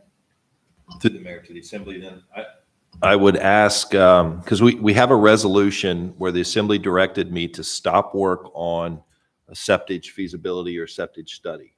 So if that's the case, we can have the advisory board, but my question would be, what is it the assembly would like the advisory board to work on? I'm just looking at it from a staffing perspective to make sure that they're engaged in relevant work that aligns with the assembly's priorities. And I thought the resolution was pretty clear, and that's why we brought forward the code change this evening. So just for what it's worth. Okay. Yes. Yeah, so I have a question then. What these guys are doing is awesome. I've sat on advisory boards in the past. You're donating your time. It's obviously typically a subject you're knowledgeable about and passionate about. And so I'm all for keeping it open if they can be working on things that are productive. But my big question is right now, knowing that we're probably not going to build our own facility, how much staff time does this tie up? Because our departments here are busy and there are things more important to be working on than this. If the advisory board were to stay whole and continue on, how much time does it take out of the staff to monitor that, give them direction, work with them? Is it something the staff has time for, or are we using man hours that we should not be using right now, is my question. Through the mayor to Mr. Yunt. So, I mean, they only meet quarterly, so I don't want to overstate the time commitment for this, but then the question would be, what are they working on? I mean, there can be an advisory board, but if there's not, kind of a charter or some project or something that they're actually advising on, I would have to ask to be blunt, what's the point? That's the concern. I just want to make sure, again, staff are, lined up with the assembly's priorities and they're working on things that you all want them to be working on. Deputy Mayor. Mayor, Yes, go. Is that okay, sir? what has the advisory board done in the past? How have they advised us? Go ahead, sir. So through the mayor to Mr. Bernier, over the past decade-ish, that board has been working on advancing the assembly's priority around septage and leachate, and pursuing different options for how we might advance a septage facility or a facility that supports both septage and leachate. Most recently, the assembly, we had this discussion months ago about separating the two. The borough is continuing to move forward on studying the leachate problem at the landfill. We just had that discussion with regards to American Rescue Plan Act funds to fund some preliminary engineering around how we would construct and design a leachate facility at the landfill. The assembly had made the decision that, we should stop septage efforts at the landfill. We explored and finished the feasibility report, which was published, which would leverage, to Mr. Anderson's point, which would have leveraged building a pretreatment facility that would feed into the Palmer wastewater utility system. And then the economics were done by an engineering firm that the borough had hired to look at what's more economical. Is it more economical to continue to carry waste into Anchorage, or is it, cut that trip time and make a capital investment in a septage facility that pre-treats the waste and then puts it into the city water system or city wastewater system? And that's where we concluded. We had talked about the possibility of moving forward to a preliminary engineering report, and that's where the assembly passed the resolution that said stop work.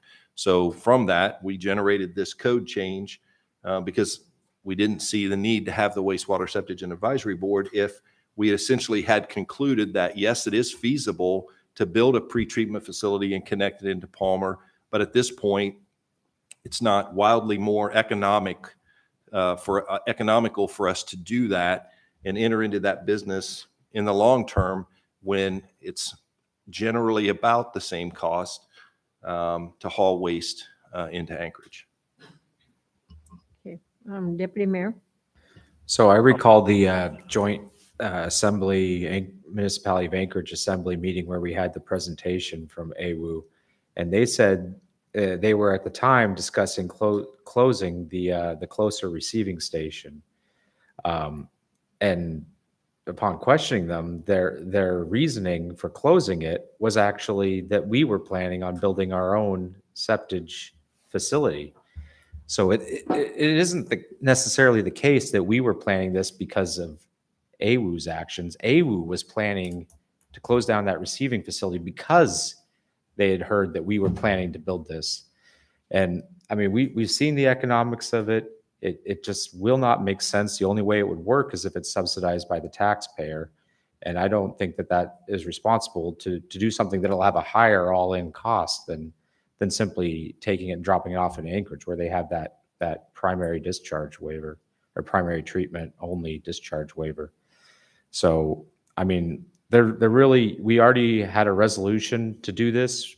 The only reason we have this before us as an ordinance is because you just simply can't do it by resolution. But to be consistent, I think we should follow through on the Assembly's resolution and close the door on this. We have the designs. So in the unlikely event that AWU does stop receiving our septage or something along those lines, we could go forward with construction, but it simply makes absolutely no sense to do it now or in the foreseeable future. Okay. Assembly To person? the mayor. Yes. Okay, so Yes, sir. Go my ahead. concern with shutting down the advisory board right now is I no doubt do not believe it will pencil out to treat our own septage, but we do think there's good potential to treat our own leachate. This advisory board has a lot of knowledge. They meet quarterly. Maybe if they knew that their focus was only going to be leachate, maybe they would decide to adjust that and not meet quarterly. That would be up to them. Maybe it would only be biannually or annually. But I do think that if we've looked at it and we think there's potential to save money on treating our own leachate, I think we should keep active volunteers in the community engaged in that with knowledge. And so maybe we should postpone tonight's legislation for a quarter. That way they can have their next meeting and they can discuss leachate in depth and maybe come back to us with some ideas in regards to that, and if they think they should stay involved with it or not. So that's all I got. Okay. Assembly person McKee? Yeah, just in finally, if I've got trouble with my car, I'm going to call a mechanic. If I'm in deep doo-doo, and this sounds like that could happen at some point maybe, I'm going to call the guys that know how to take care of that. So I want somebody standing in the wings waiting to come out and take care of business, because if we don't, and that body disbands, because it's not costing us anything to have them now, but we do have the expertise on tap. So I just kind of like knowing if I lean back, they're there. So I'm just gonna vote to keep the advisory, not for building any facility or anything like that, but just somebody to be there. Thank you. Okay. Assembly person Ron Barrera, are you there? Did you want to say something, sir? I am. So my understanding was, as long as we're taking everything in Anchorage, is there something that the board can actually be doing?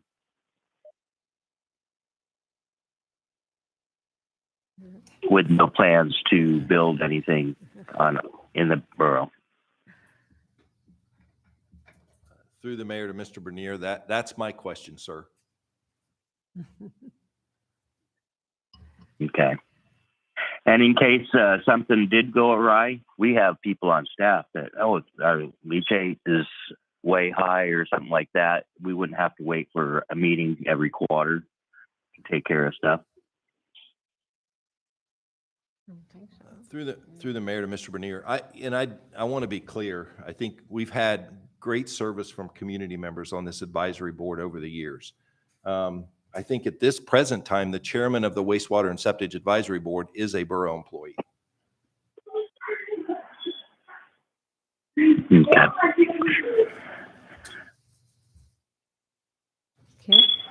Assembly person Hale? Okay. Oh, I'm sorry. Thank you, Madam Mayor. So to speak to consistency, briefly, as Mr. Sumner brought up, I was opposed to this stop work resolution, and I'm going to be opposed to disbanding the board. Okay. Assemblyperson Young? Because I think there is, the public gets to come up, they get to speak for 3 minutes, and then that's it. We don't get to hear from them again. And so this evening, I think because we still may need their expertise and their ideas, and if they knew to focus on Leach 8, that they might have some good information to come back with. I would like to make a motion to postpone this for a full quarter, let the clerk's advice on what date to put it to, and let their board meet one last time and see if they can come up with some good ideas for Leach 8. And then maybe develop a schedule as to what they think too. So I'd like to make a motion to postpone this for approximately a quarter. February 7th meeting. Okay, so there's an amendment on the floor. Discussion on the amendment, Deputy Mayor. Oh, I object. I feel like I'm in the twilight zone. So we just took action, and part of that action was saying that we wanted to do this. We took action as a body. And this is not but a few meetings later, and now we're going to do the exact opposite of what we said we were going to do. So I think we could just do this now, and yeah.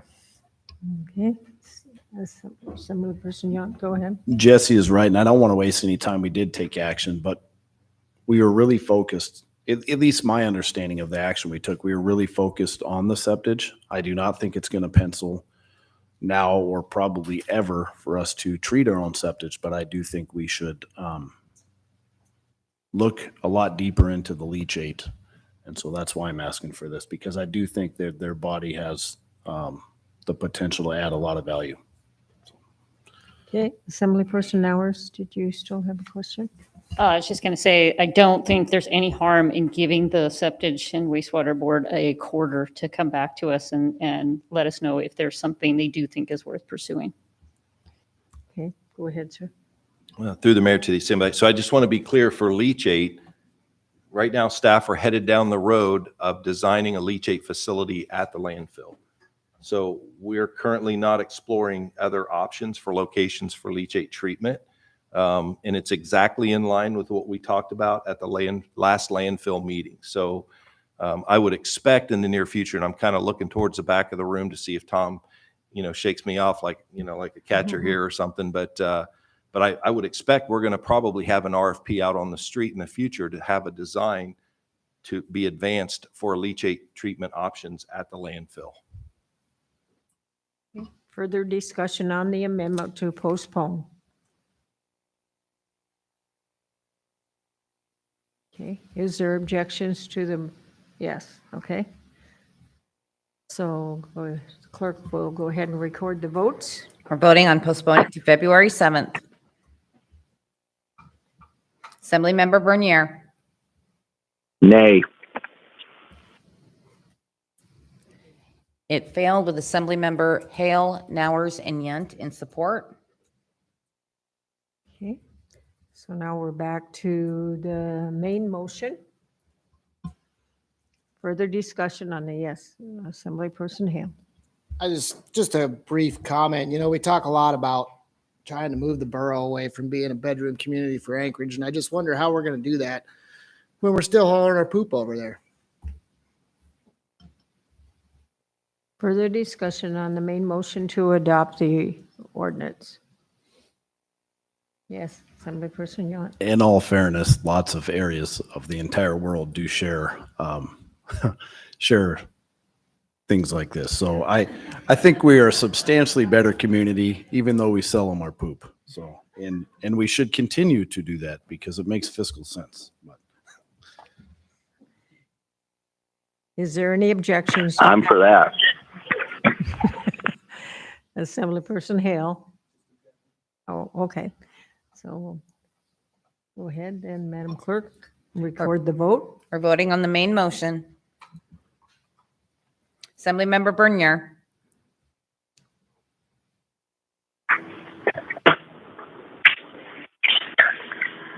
Assemblymember Bernier, we're voting on the main motion, yes or no? Okay, repeat the So a yes is to get rid of the advisory board? Yes, it would adopt the ordinance and it would delete the advisory board from code. Yes. Thank you. Madam Mayor, the motion failed with Assemblymember Sumner 2 and Bernier in support. Okay. Ready? Bear with me. Sure.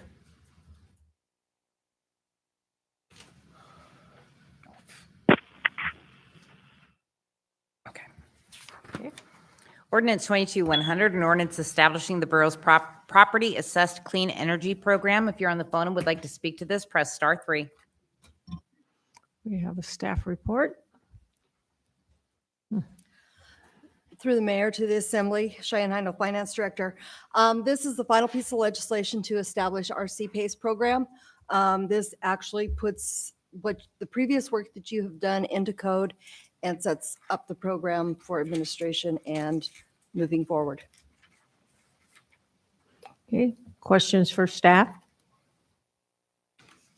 Okay, so I'll go ahead and open up the public hearing for ordinance 22-100. And Jenny, if you want to come.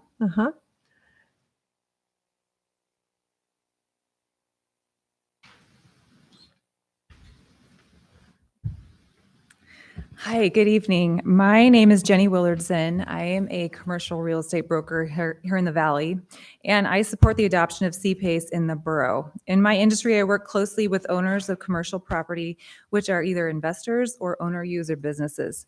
As I consider my clients' needs, two very important points make this program attractive to me. One, long-term amortization, and two, low interest rates. Some of the potential effects of retrofits facilitated by CPACE include more attractive buildings for businesses to occupy, improved cash flow for business owners, more commercial investment in our community by local investors, less volatile operating expenses for businesses, longer useful life of building components, more security for businesses and building owners in significant weather and earthquakes, and job creation for contractors. Most importantly, CPACE presents value to small businesses. As I work with business owners who are looking to buy or lease space for their business, one of the most common problems in our site selection is that it's difficult to find quality buildings that have been well maintained in the Valley. Many of the Valley's commercial buildings need improvements both structurally and aesthetically. CPACE retrofits could facilitate some of these improvements, and because of its long amortization period of 20 to 30 years, the cost to the owner become much more manageable. If utilized well, CPACE presents an opportunity to build stronger businesses. For many small businesses, their real estate expenses can be a significant hurdle to startup and continuing success. By providing the opportunity to make building improvements at a low annual cost, we help businesses free up more cash to help them grow their business instead of pouring it into their real estate. In the case of a triple net tenant who pays all expenses of the property, including real estate assessments, insurance, and utilities, the expense of the CPACE improvements are likely passed along to the tenant. However, the good news is that the long amortization and low interest rate helps to minimize the annual assessment, while the upgrades potentially improve the utility expenses and even the insurance costs of the property. In theory, the low payments for the retrofit improvements would be offset by the savings in operating expenses. Many of our commercial buildings in the Mat-Su Borough are owned by local mom and pop investors or business owners, for which raising capital can be more difficult than for an institutional investor. In the case of an acquisition, in addition to their conventional permanent loan, a buyer will sometimes obtain mezzanine or bridge loans, which is a shorter term, high cost financing. This combination is called a capital stack. For a buyer looking to purchase and retrofit a building, the blended cost of capital in their capital stack can be lower if they use a long-term low-rate loan like CPACE instead of costly mezzanine or bridge debt. Business owners need a space that represents their business well, but they also need a building that has reasonable and predictable operating costs. Particularly as energy prices increase, the burden of volatile and increased utility expenses are felt in greater magnitude by those with less efficient buildings. As CPACE is considered for adoption, I encourage the Assembly to ensure that property owners' rights to non-disclosure are retained. This would mean protecting the property owner from a requirement to disclose the sale price and/or appraised value of the property to the assessor's office. To conclude, adopting a CPACE program is one way that the borough can help build stronger businesses and encourage more commercial investment in our community. And I look forward to adding it as a tool in my tool belt to help my clients with their business and investment goals. Thank you. Thank you. Anyone else that would like to testify on ordinance 22-100?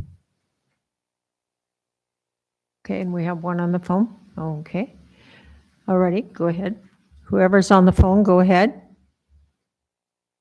Hello, my name is Melanie Lucas Conwell, and I work for the municipality of Anchorage. I'm calling in support of OR 22-100. I administer the Anchorage CPACE program and have been working with the Mat-Su Borough staff to prepare for this program that you're hearing about today. I've also been working with the Alaska Energy Authority to create standard CPACE documents and guidelines that any jurisdiction can use so that you're not starting from scratch.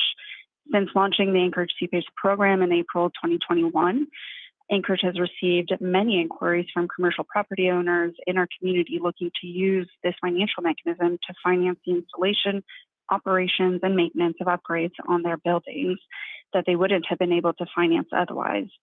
Additionally, this program is at no cost to taxpayers since loans are being made by private lenders and being facilitated by the tax assessing jurisdiction.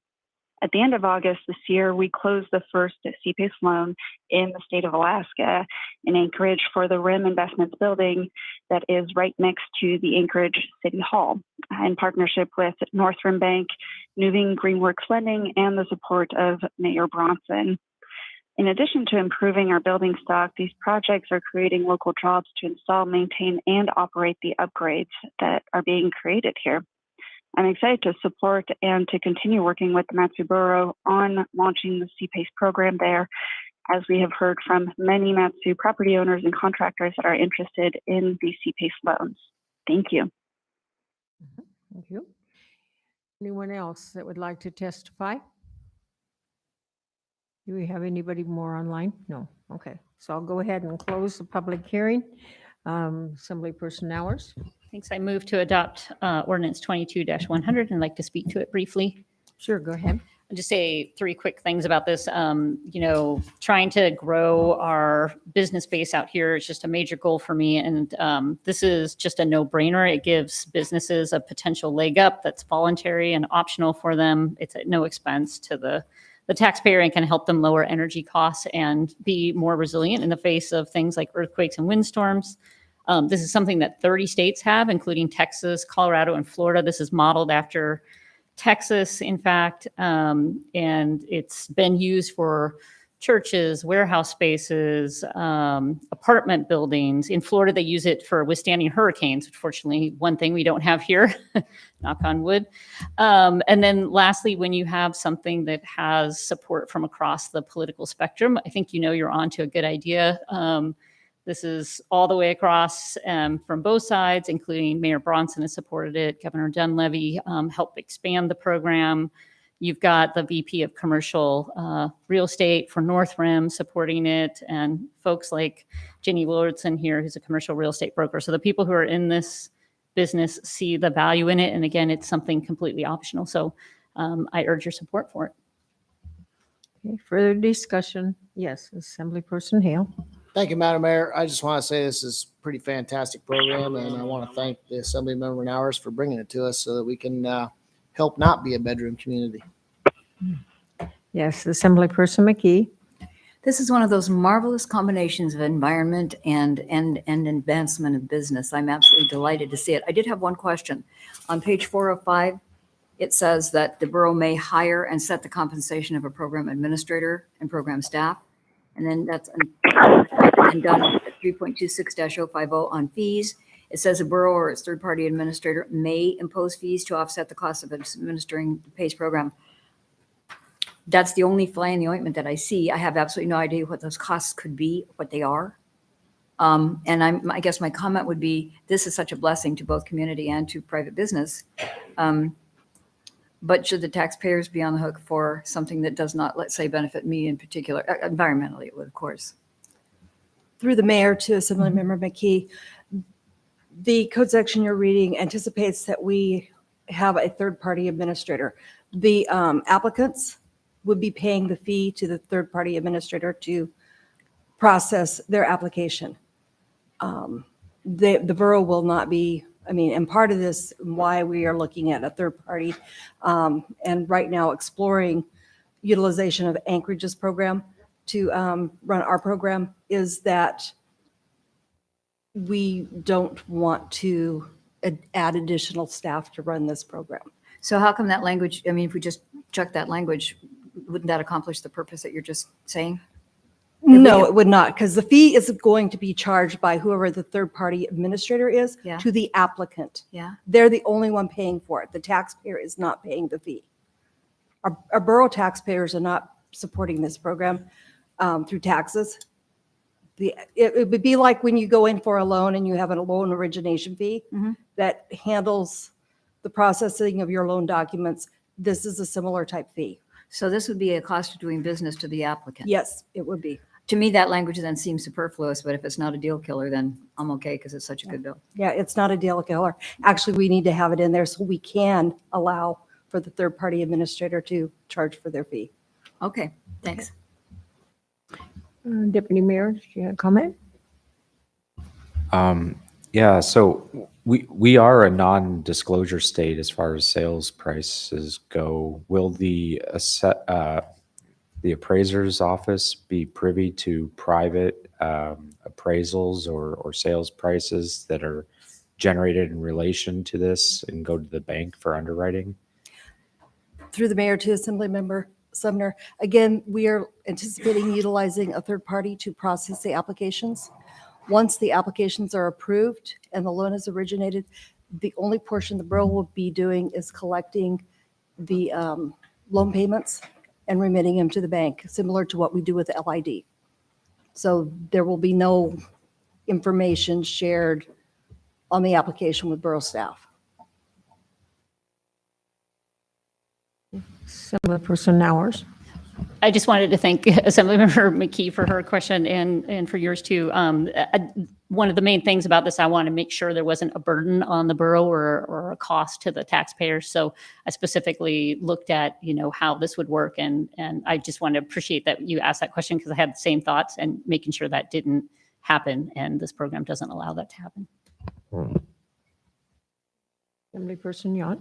That was an outstanding question by Jesse Sumner. So to reiterate, I want to make sure that any appraisals are not shared with the assessor's office or any, like that was a good question. So I just want to reiterate that.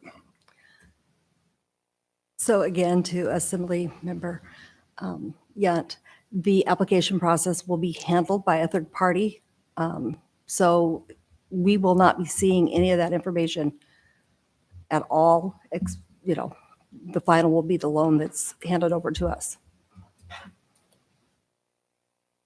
Further discussion on ordinance 22-100.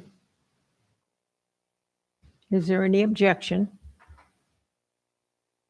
And seeing and hearing no objection, then the legislation passes.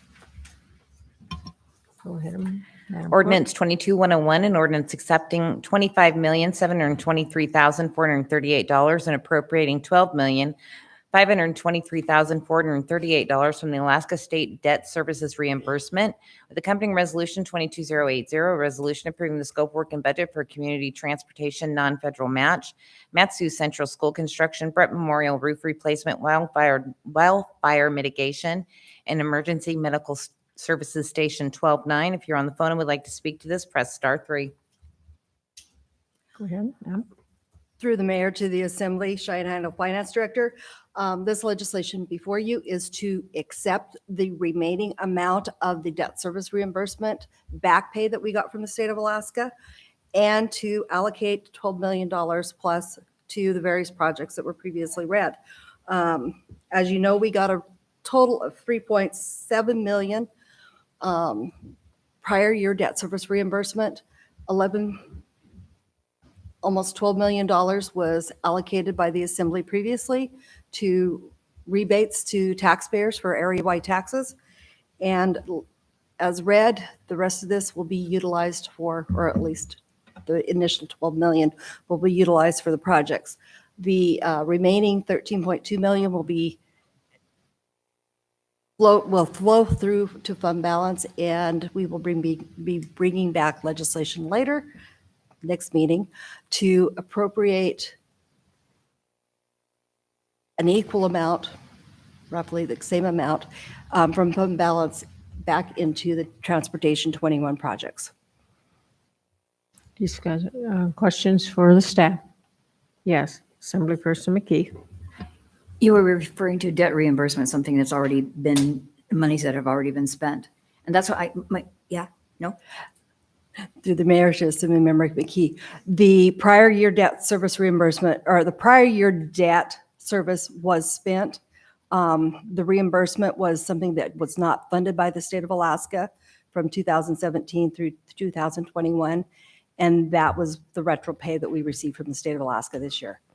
And I appreciate that and I understand that. My question is, what was Matanuska-Susitna Central? Did they do something that they got into debt for and that's reimbursing them for that? Or is that for something moving forward? Because this feels like if I vote for this, then I'm automatically saying, yeah, let's build Matanuska Central. Through the mayor to Assemblymember McKee, Matanuska Central is a project that you guys will be seeing come forward eventually. Yeah. What we're doing with this state funding is setting aside $5.8 million towards that construction. So we're utilizing this $37.6 million. 12 million of it was for debt or for tax rebates. Mm-hmm. We're using $5.8 million to go towards Matanuska Central, the building of the new building, if that's determined by the school board that they want to move forward. We're using another $2 million to go match future transportation, federal transportation money. We're going to replace the Brett Memorial roof. Mm-hmm. And we have the opportunity for a $350,000 Bureau of Land Management grant for wildfire prevention that will help us fund our SOC crew, in addition to funding a portion of EMS Station 39. So The only these are part of- all projects that we're funding out of this one-time money.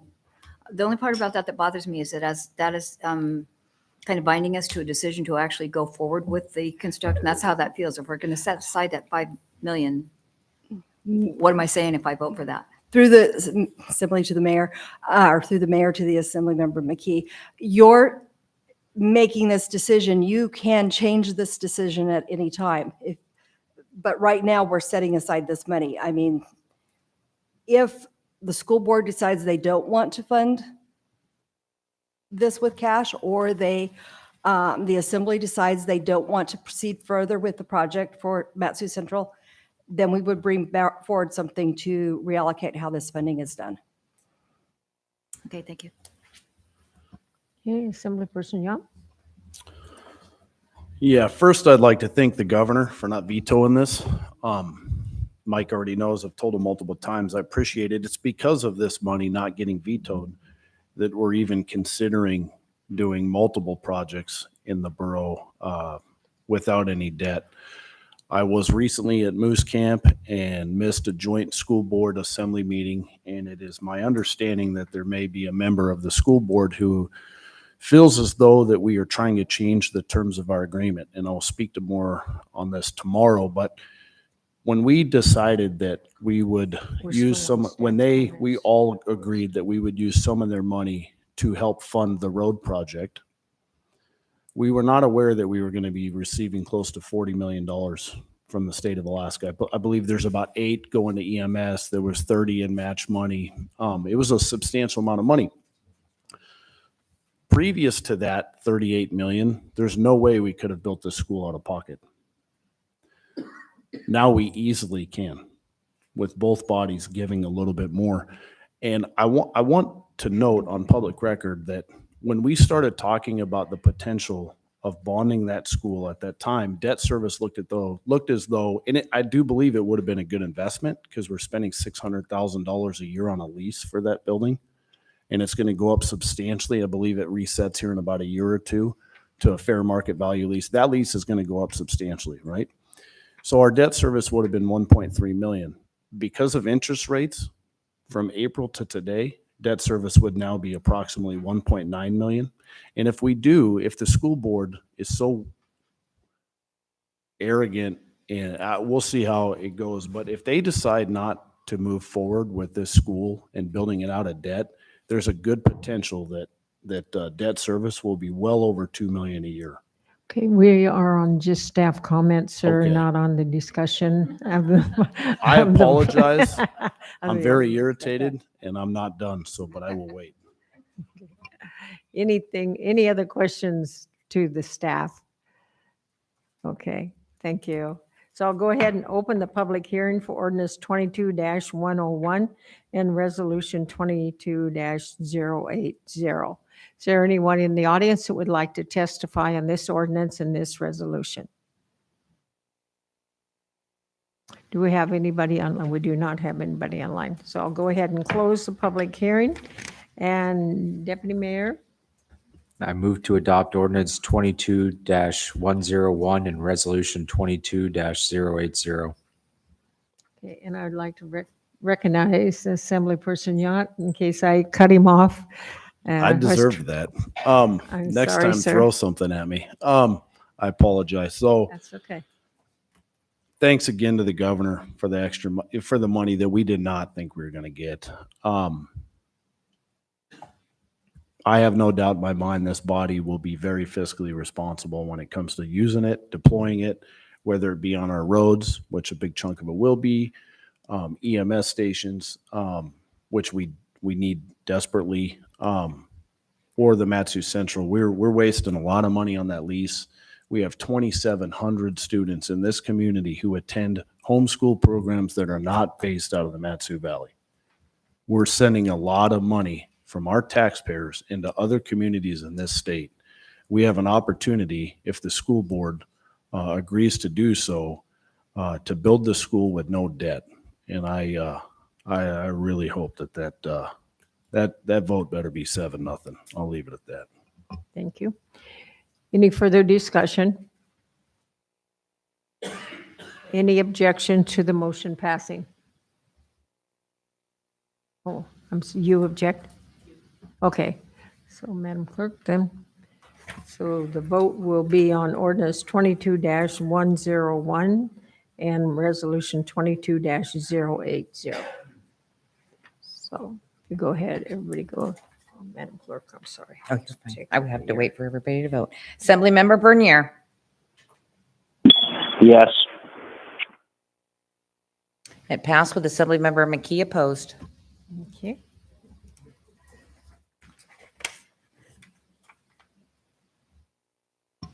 Ordinance 22-102, an ordinance accepting and appropriating 2018 November Cook Inlet Earthquake Disaster Relief Funds in the amount of $75,694 from the Federal Emergency Management Agency and the Alaska State Division of Homeland Security and Emergency Management with accompanying resolution 22081, a resolution approving the amended budget for the 2018 Cook Inlet Earthquake Disaster Relief Funds. If you're on the phone and would like to speak to this, press *3. There you are again, Yes, lady. I am. It's just your night, yeah. Through the mayor to the assembly, Cheyenne Heindel, finance director. This accept and appropriate is for the cost increase that we incurred while doing road repairs from the earthquake. So we are getting an additional $75,000 from the state and FEMA on this. These questions to the staff? Seeing none, then I will open the public hearing on ordinance 22-102 and resolution 22-081. Is there anyone that would like to testify on this ordinance and this resolution? See no one. We do not have anybody online. I'll go ahead and close the public hearing. And Deputy Mayor. I move to adopt ordinance 22-102 and resolution 22-081. Discussion. Objection to the legislation? Okay, hearing none, then the legislation passes. Okay, so next item on our agenda is audience participation. We do have some people that have signed up, and Even if you haven't signed up, there will be a time for you to testify. So the first person that I have signed up is Brian Endel.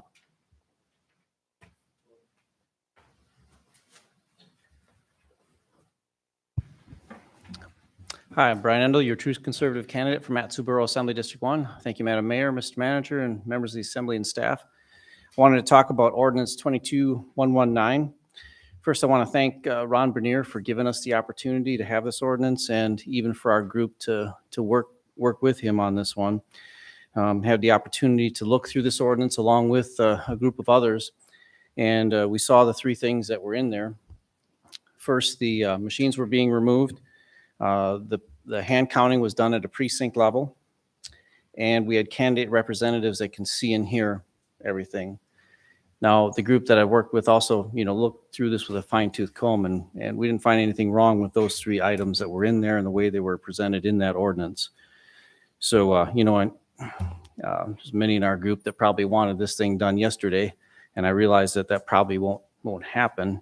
But as a whole, I think we're happy with the way this ordinance is worded and everything that's in it. Again, the machines are gone. The candidate representatives can see and hear everything, and we get a precinct level hand count, which avoids any kind of potential corruption that could happen as you're moving those ballots from one place to another. So I'm in favor of that ordinance. I'd like your unanimous support on it. Thank you. Mm-hmm. Richard Stoffel.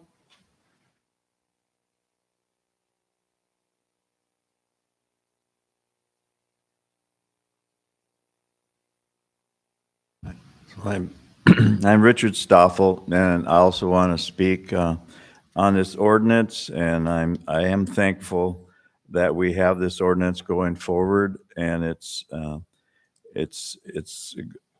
good step, very good step in the right direction.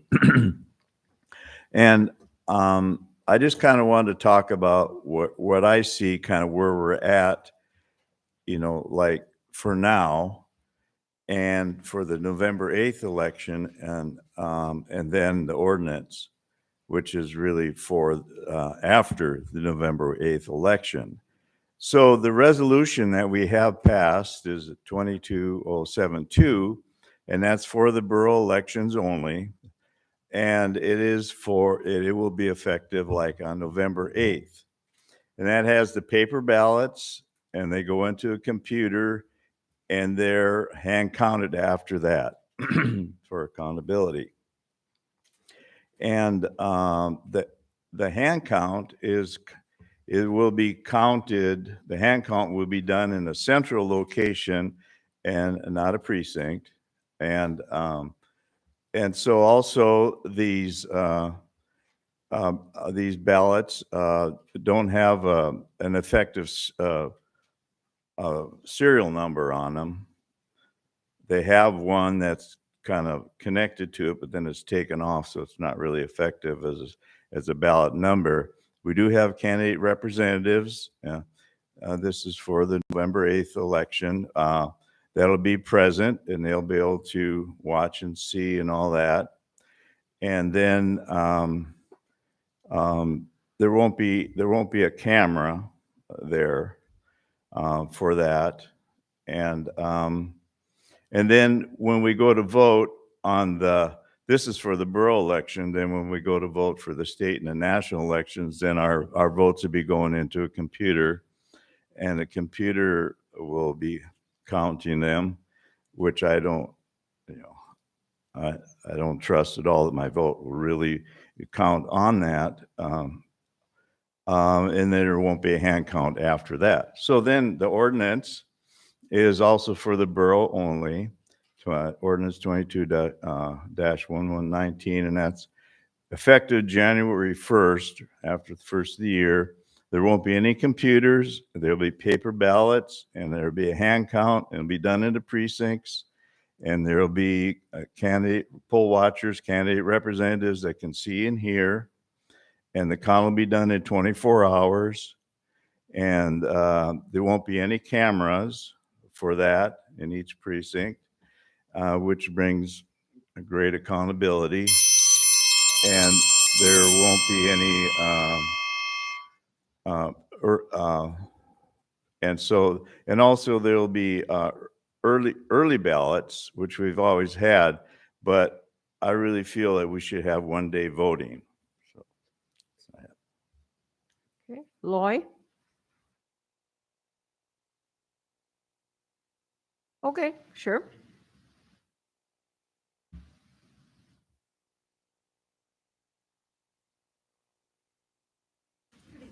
Hi, Karen.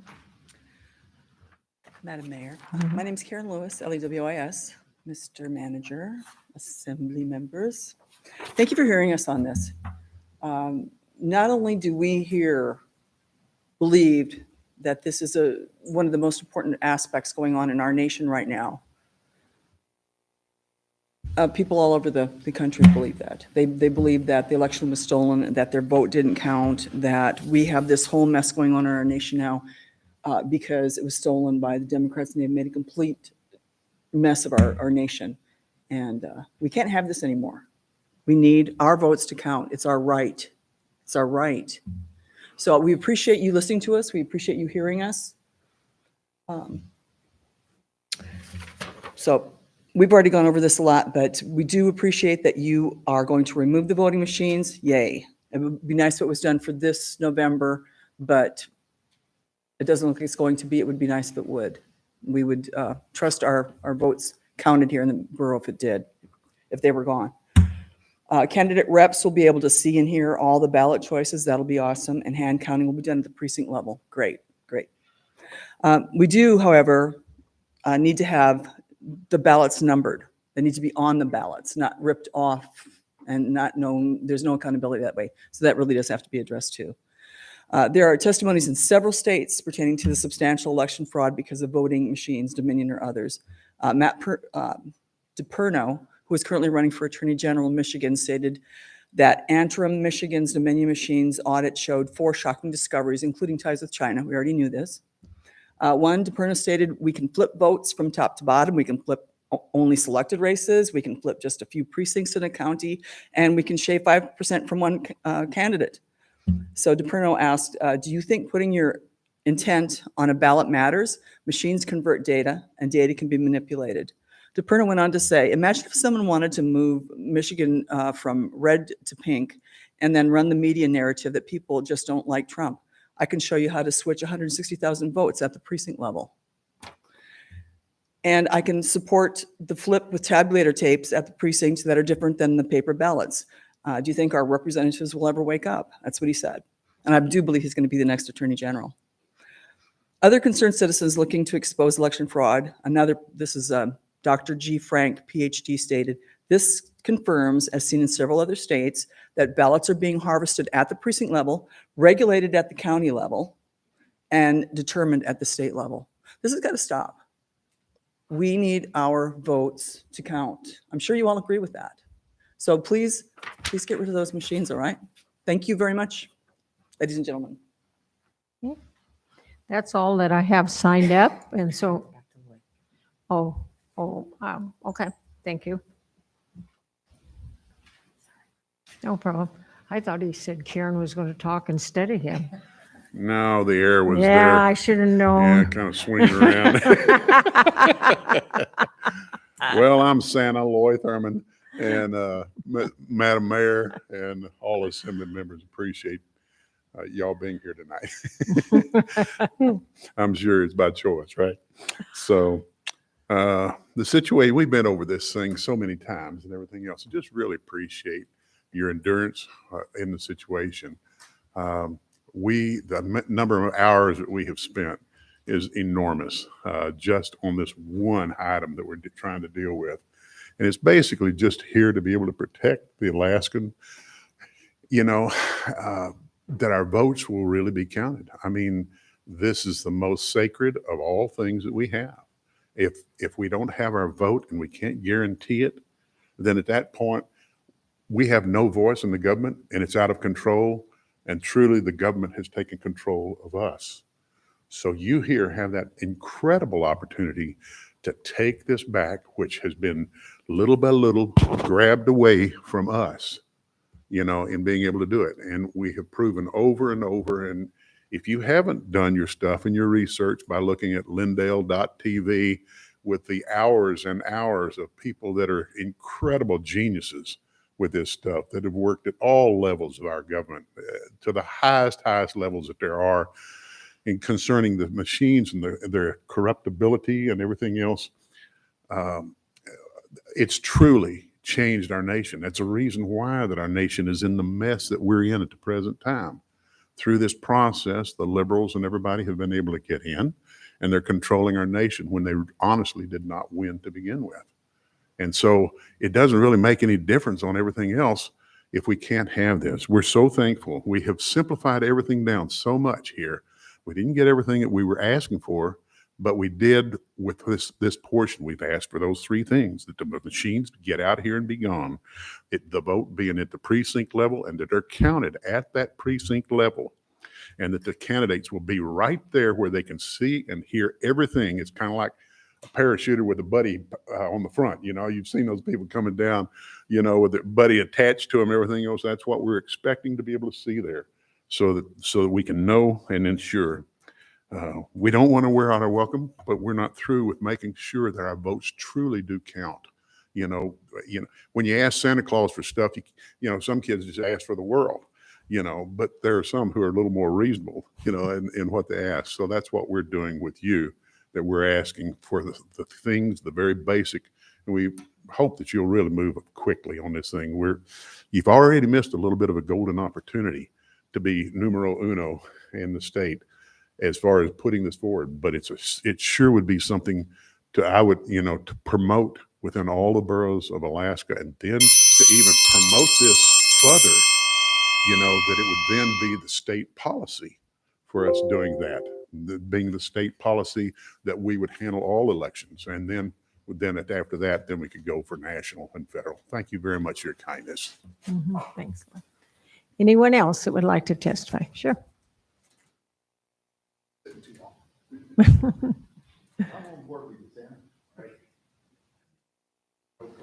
Yeah, okay. Madam Mayor and rest Assembly, I thank you for the opportunity to come up here. I'm Dave Johnson. I live here in the valley here. I spent a lot of time reviewing the data that I've got off the state website about the elections. We definitely have some serious problems. But the other night we had a meeting there with Dave Wilson and Scott Clayton and I forget the other gentleman's name. And I brought all the receipts so that I could sit there and say, okay, well, here's what's on the website for the Division of Elections. And these numbers don't add up. There's problems, definitely problems. I wouldn't say it's all the machines. There's a lot of other things that went wrong. We have laws. We should follow those laws. We have apparently an organization that working for the state that doesn't follow that. And that's troublesome. So even without the machines, we're still going to have issues because it's all left up for interpretation. I write instructions or I used to write instructions for people to fix stuff. So if you had a jet engine and it wasn't operating correctly, I'd write you the instructions on how to repair that because there's just no place to park it when it's up in flight. It's coming down. So I have to make sure you do your job correctly. You read the Alaskan statutes for voting, and they are horrible. You don't even have to be an American citizen. If you just sign this little piece of paper for an application, and because I signed that and I said, oh yeah, I'm a US citizen, and I don't even have to be in the country when I apply for it.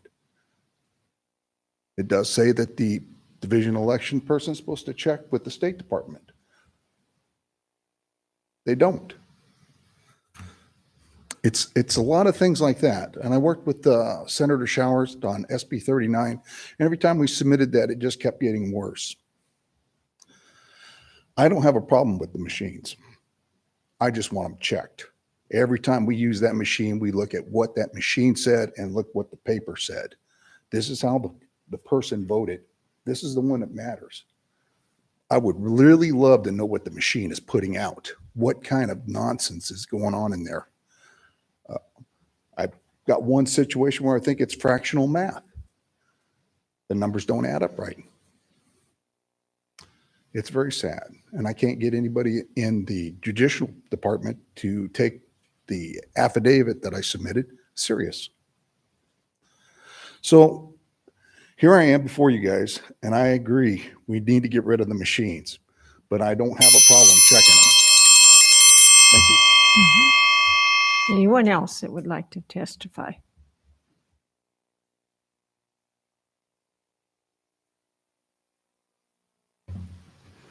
Thank you, Madam Mayor. Assembly, Steve Menard, Shirrock Road, Memory Lake, Menard Homestead.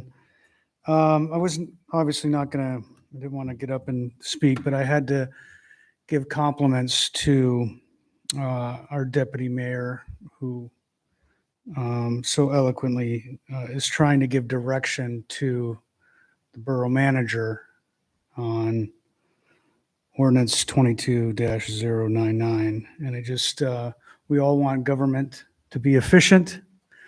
And it just hit me as pertinent that when Representative Sumner spoke up and said, well, what has changed in the last 2 weeks? And this is the direction that this body is trying to give to the manager to run an efficient borough. And again, I just was compelled to come up and applaud him for trying to bring some sense of what the ordinance was trying to do, is cleaning up the language on something that was previously voted on, and now it's not. So I guess my point is, we all want to try to be as most efficient as possible with government, but when you're wavering back and forth and not giving direct instructions and direction to the staff in the building, it can be quite frustrating and bog down the system. Thank you. Thanks. Anyone else that would like to testify?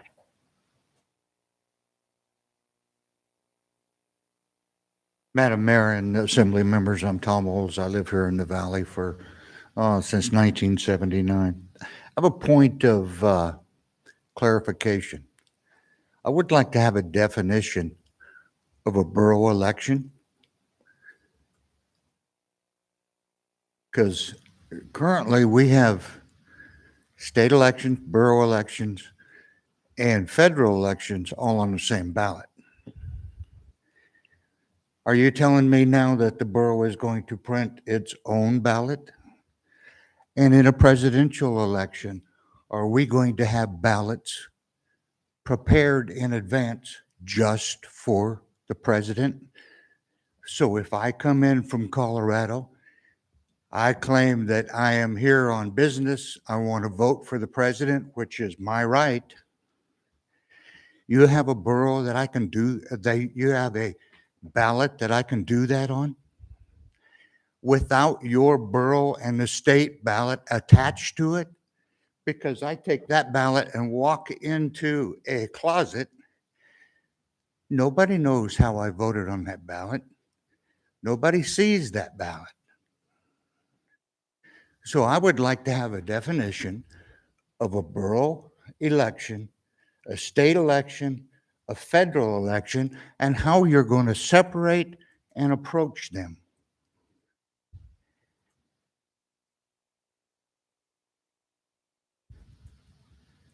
So anybody got any suggestions on how we're going to do that? So we don't have to use these machines in a presidential election that happen to coincide with a borough election?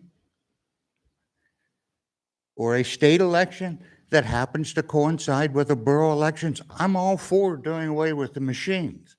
I want to know what mechanism we're going to use to separate the three types of elections that we currently deal with. All right, I'm done.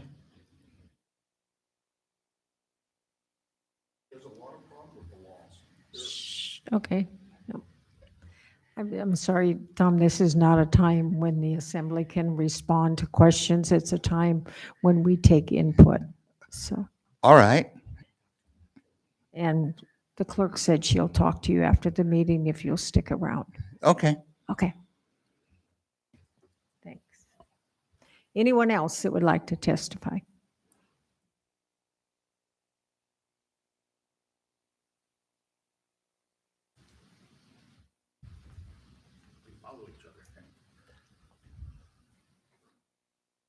Hello, my name is Eric Anderson from Palmer. There's a lot on my mind. First thing I want to clarify, as far as the advisory board, I'm not necessarily so sure the advisory board's needed. I think we got all the information we got from them. It's up to you guys to make the right decision, and the right decision is just to build a facility. I mean, it's never going to pencil out. Anything that costs, that government operates, nothing pencils out. But it has to be a piece of infrastructure that isn't for us today or the people in 5 years or 10 years. This is infrastructure that's going to last 25, 30, 50, 100 years.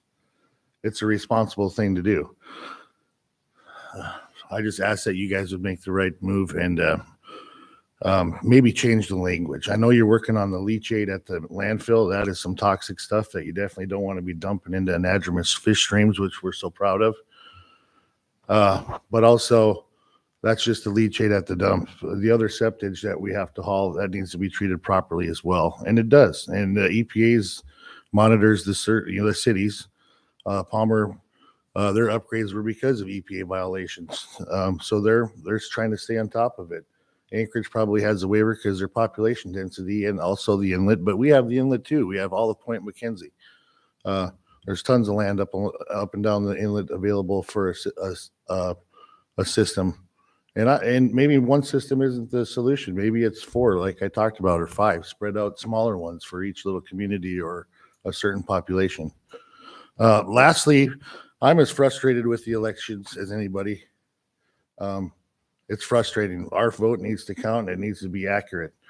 And I'm all for hand counts, but I'm also all for fairity. And we have to be careful what we wish for. That's all I'm going to say there, because if we got a bunch of people on one side of the spectrum giving votes to the other, we got to make sure that's just as fair. So think of that when you have people counting votes by hand. Are those people trustworthy? Is there a backup look at that? Is it a second person verifying the first person? We seem to print a serial number for each dollar bill that we print in America. Why can't we print ballots with a single serial number, or something that works per jurisdiction? There's a lot of solutions, but it's not just the hand count, it's verifying the hand count. And so when you think of that, and when you think of getting rid of the machines made it easy. For the last 30 years, we've been doing testing at school with the pencil machine counts that. If they weren't accurate, a lot of us wouldn't have degrees. And we'd be questioning whether our counterparts or our friends or relatives had degrees. But we all rely. Jackie Goforth, Madam Mayor, Manager, Assembly members.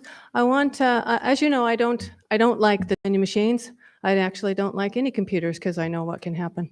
But I want to read you the testimony of Clay Parikh. This is his testimony. He is a CISSP certification, Certified Information System Security Professional, as well as certified as an ethical hacker and a certified hacking forensics investigator, and this is him under examination. Question, as a central piece of your job to hack into electric voting machines? Answer, yes. Question, and this was from 2008 to 2017, correct? Answer, this is correct. Question, did you ever have occasion to be testing or hacking into the Dominion voting system? Answer, yes, sir. Question, and a number of times? Answer, repeatedly. Question, were you able to hack into the systems? Answer, yes, sir, I was. Question, how long does it take you to do that? Answer, on average, 5 to 10 minutes.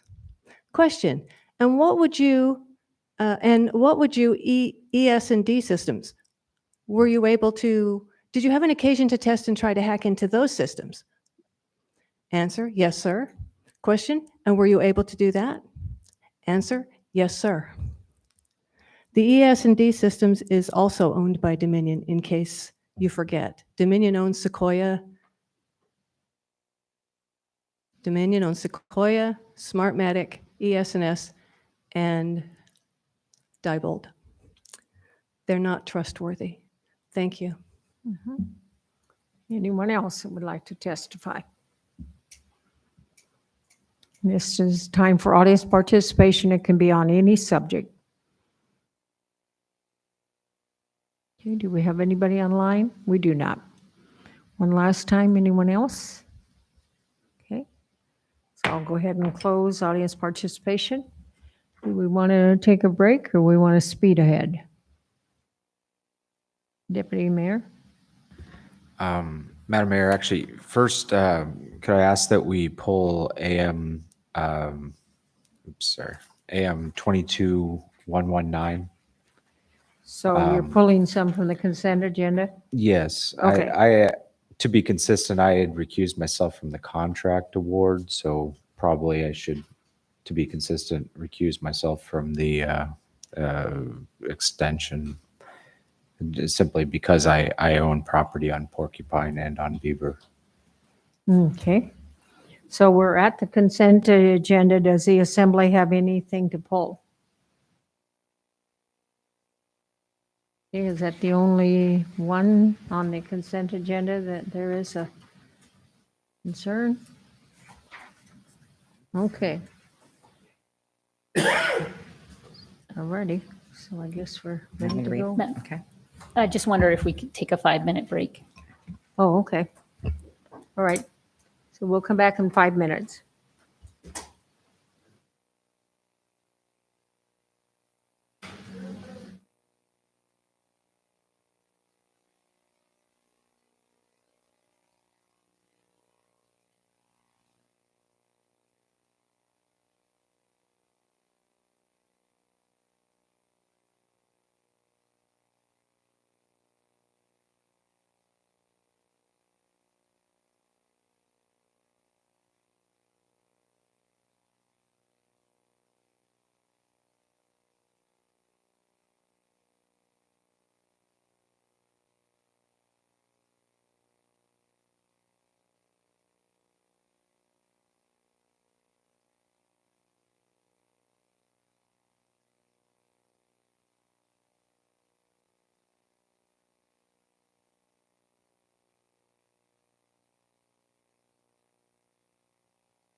So.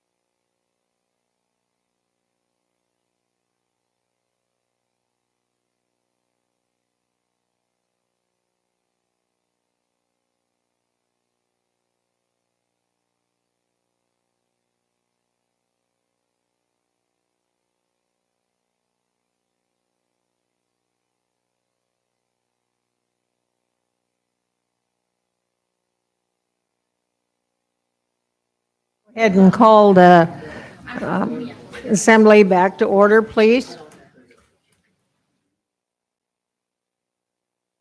Do we have a deputy mayor someplace?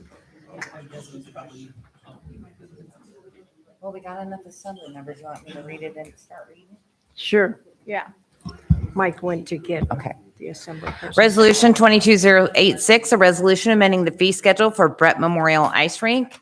Resolution 22087, a resolution approving a waiver of facility use fees and associated permits of borough-owned facilities for the Arctic Winter Games.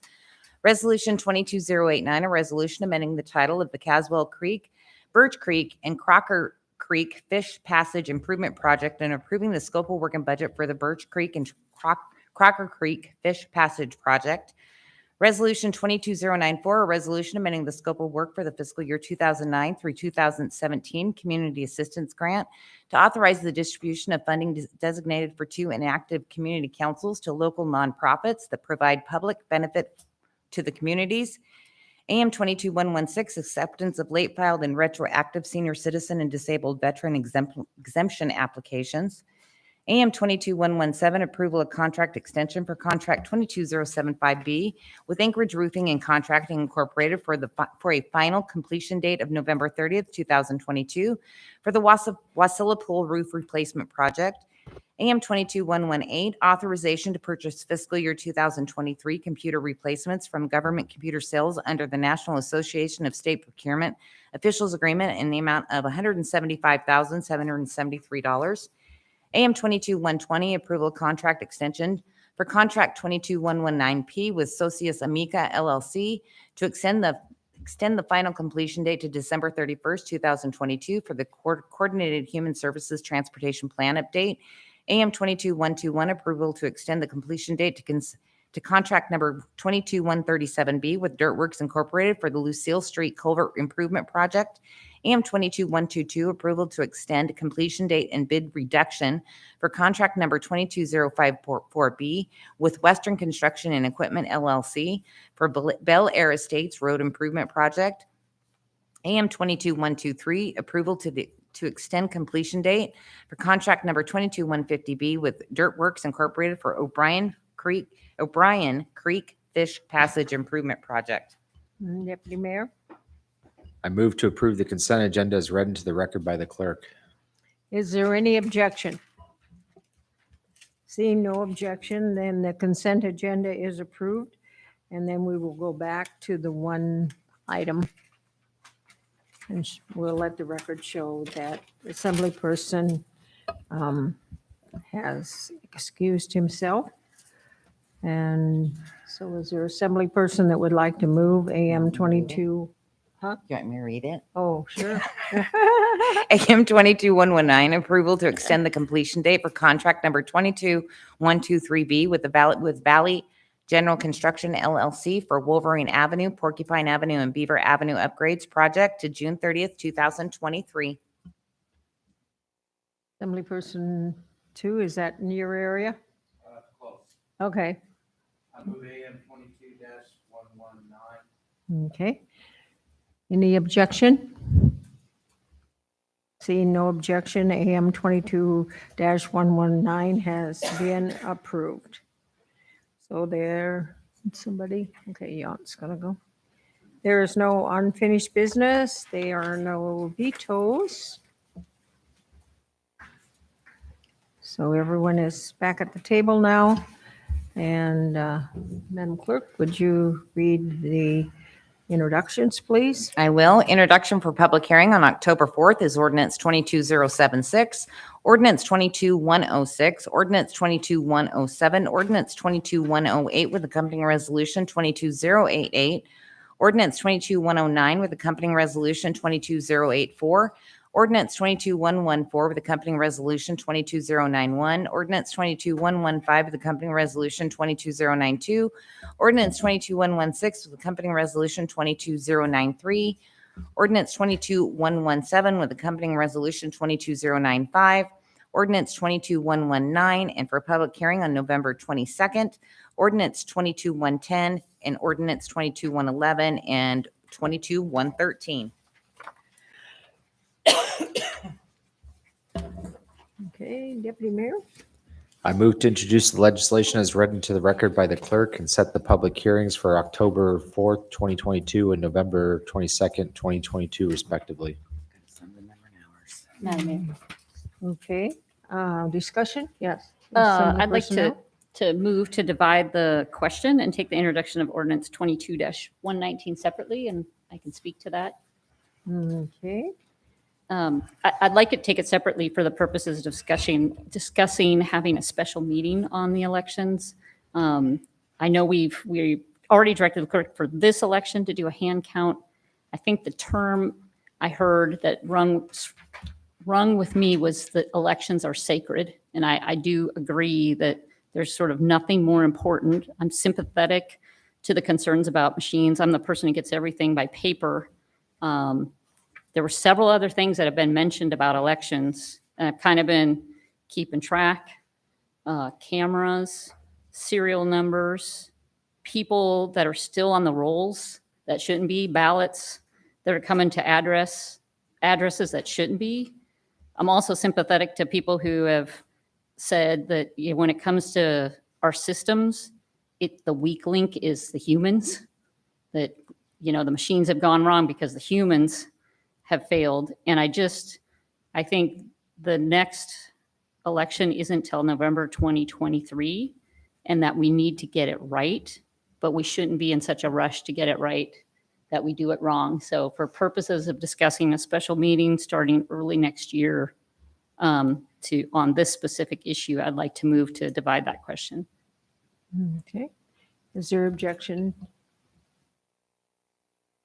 Okay, I object. okay, all right. Go ahead and for the members to go ahead and vote and dividing the question, taking the introduction of ordinance 22119 separately.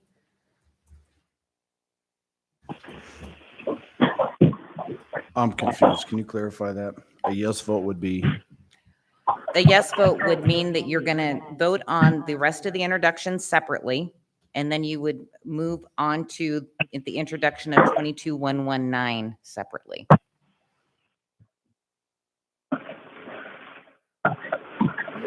Assemblymember McKee.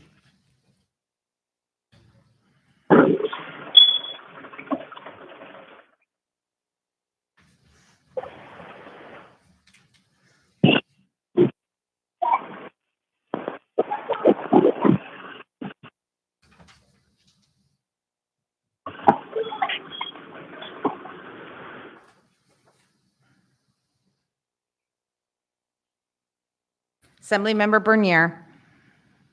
No. It passed with Assemblymember Sumner, 2, and Bernier opposed. Okay, so back then to the motion to accept the other ordinances that the clerk has read as introductions. Any objection to those? Okay, so now we are back to ordinance 22-119. Deputy Mayor. So generally, we're not in the practice of pulling other assembly members' introductions and postponing them. That had happened in the past, and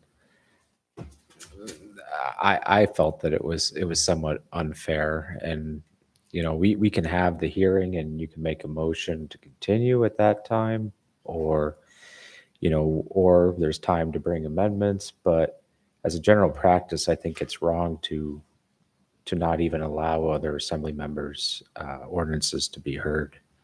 And I'd objected when it happened in the past, and I object to that happening right now. Okay. Assemblyperson Hale? Oh, I'm sorry. Thank you, Madam Mayor. I would definitely be interested in having a special meeting, but I won't be opposed to introducing this ordinance and holding the hearing that we're having. But I definitely think that a special meeting specifically related to election integrity would be a very good thing for us to do. So just. Assemblyperson Nowers, did you know? Or, yeah. I was just going to say, I am not interested in not hearing this. I'm simply moving. So what I propose, the motion, is that we would strike the public hearing date of October 4th, 2022, and schedule it for February 7th, 2023. And we'd be able to schedule a special meeting in January to discuss this. So we would get to hear it.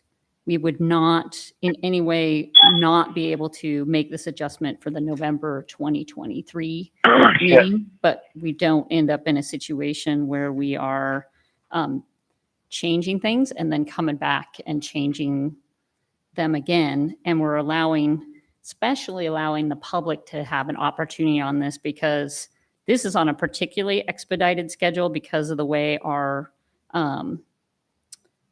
meetings were changed. So basically folks have a week's notice. And I think elections and people's faith in elections is as important as it gets. And so taking the time to do it right and sitting down and having a special meeting where you get to hear, this gentleman tonight had a good question, and I hope he got an answer. It wasn't the time for question and answer, but those sort of questions with people in the room for a special meeting is something we can do. So we'd have the special meeting in January, and then my motion is to set the public hearing for February 7th. So in no way am I trying to upend assembly members' right to have a hearing on this. And honestly, the assembly's not going to change that much between now and then. So you're going to have the same folks.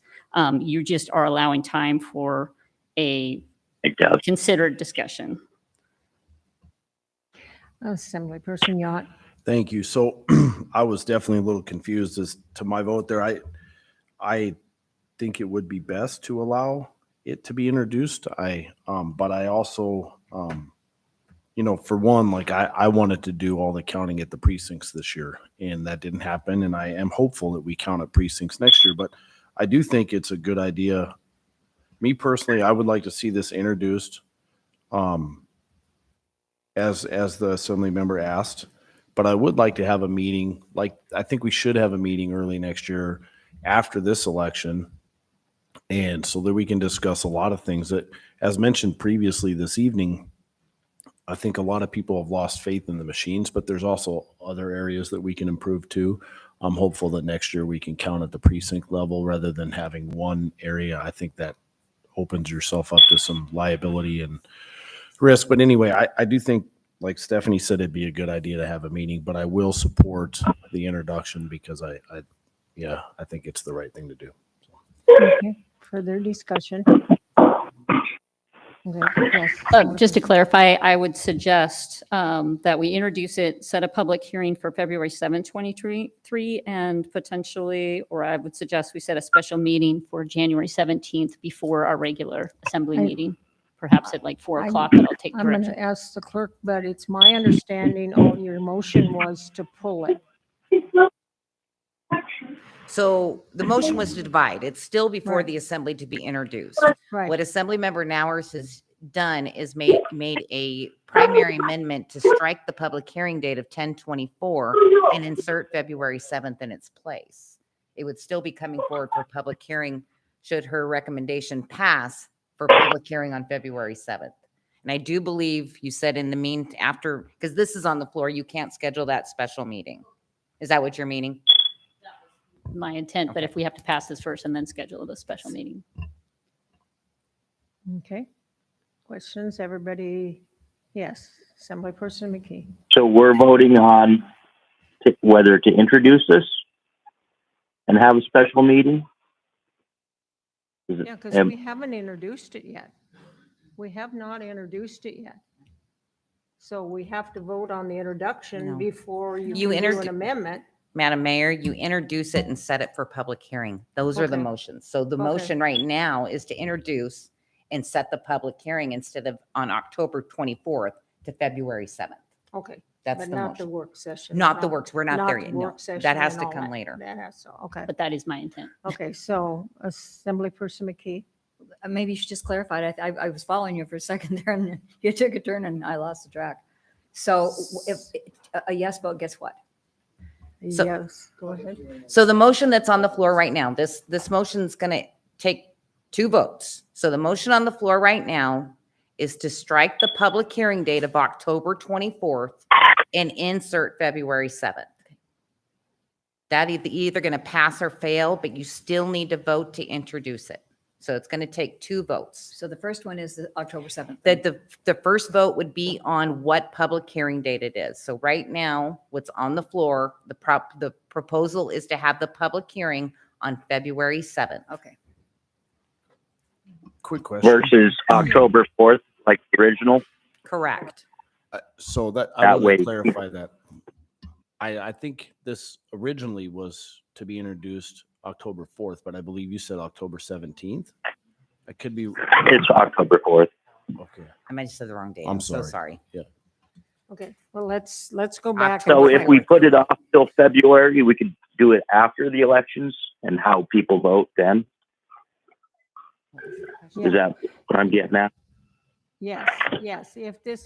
If the 2 motions would pass, then the public hearing and the implementation of 22-119 would take place, if it passed at that time, then in February. And I do After the apologize, election. Madam Mayor, that I said October 24th. It's actually October 4th. I added a 2. I'm sorry. Okay. So then could you please clarify the first vote? Because we're going to break this into 2 votes. Please clarify only the first one. Clarifying the first vote is the public hearing date. This motion would change the public hearing date from October 4th to February 7th. That would be the first vote. Okay, let's vote on that.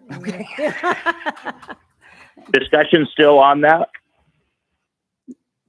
I'm sorry. And we're still discussing that, correct? We're still discussing setting it for February 7th. Yes. I would like to do it on October 4th, as I proposed. Okay, so- And that way it's done before the elections. Okay.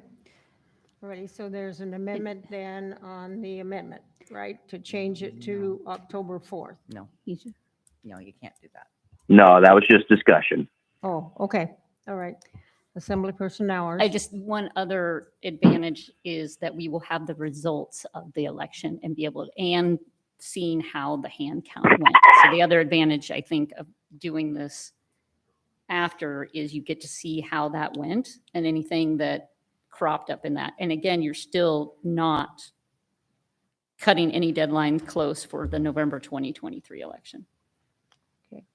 Alrighty. Yes, Deputy Mayor. So again, not discussing anything about the ordinance, I simply think it is improper to take another assembly member who does object to this, their ordinance, and postpone it. You know, this had happened in the past. I objected then. It was postponed. An ordinance was postponed, then postponed again, and postponed again. And I felt that that was very improper. I've not tried to postpone anybody else's or pull anybody else's introductions, and I don't think that we should get into that sort of practice. And if we did, then certain assembly members may find that they don't have a chance to have a voice for their constituents, and just because it is introduced and the public hearing is open, doesn't mean we're necessarily deciding the matter. Then it could be continued, or it could be adopted. But I believe every assembly member has a right to introduce an ordinance and have it be heard as they desire. So since the assembly member for District 7 desires to have the hearing on October 4th, I maintain my objection to the postponement. Further discussion? Okay, any objection? Think we do had an objection? Okay, so go ahead then and vote. Yes. Yes, thank you, sir. Okay, so, yes. A yes vote is for October 4th, a no vote for October 4th. A yes vote would change the public hearing date to February 7th. Assemblymember Bernier. No.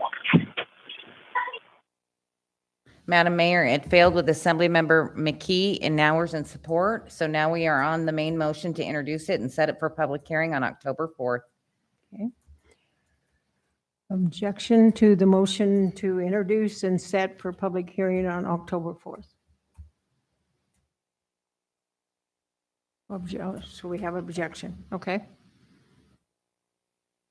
Get you to go ahead and vote on the introduction for public hearing on October 4th. Assemblymember Bernier. Yes. Madam Mayor, it passed with Assemblymember Nowers and opposed. Okay.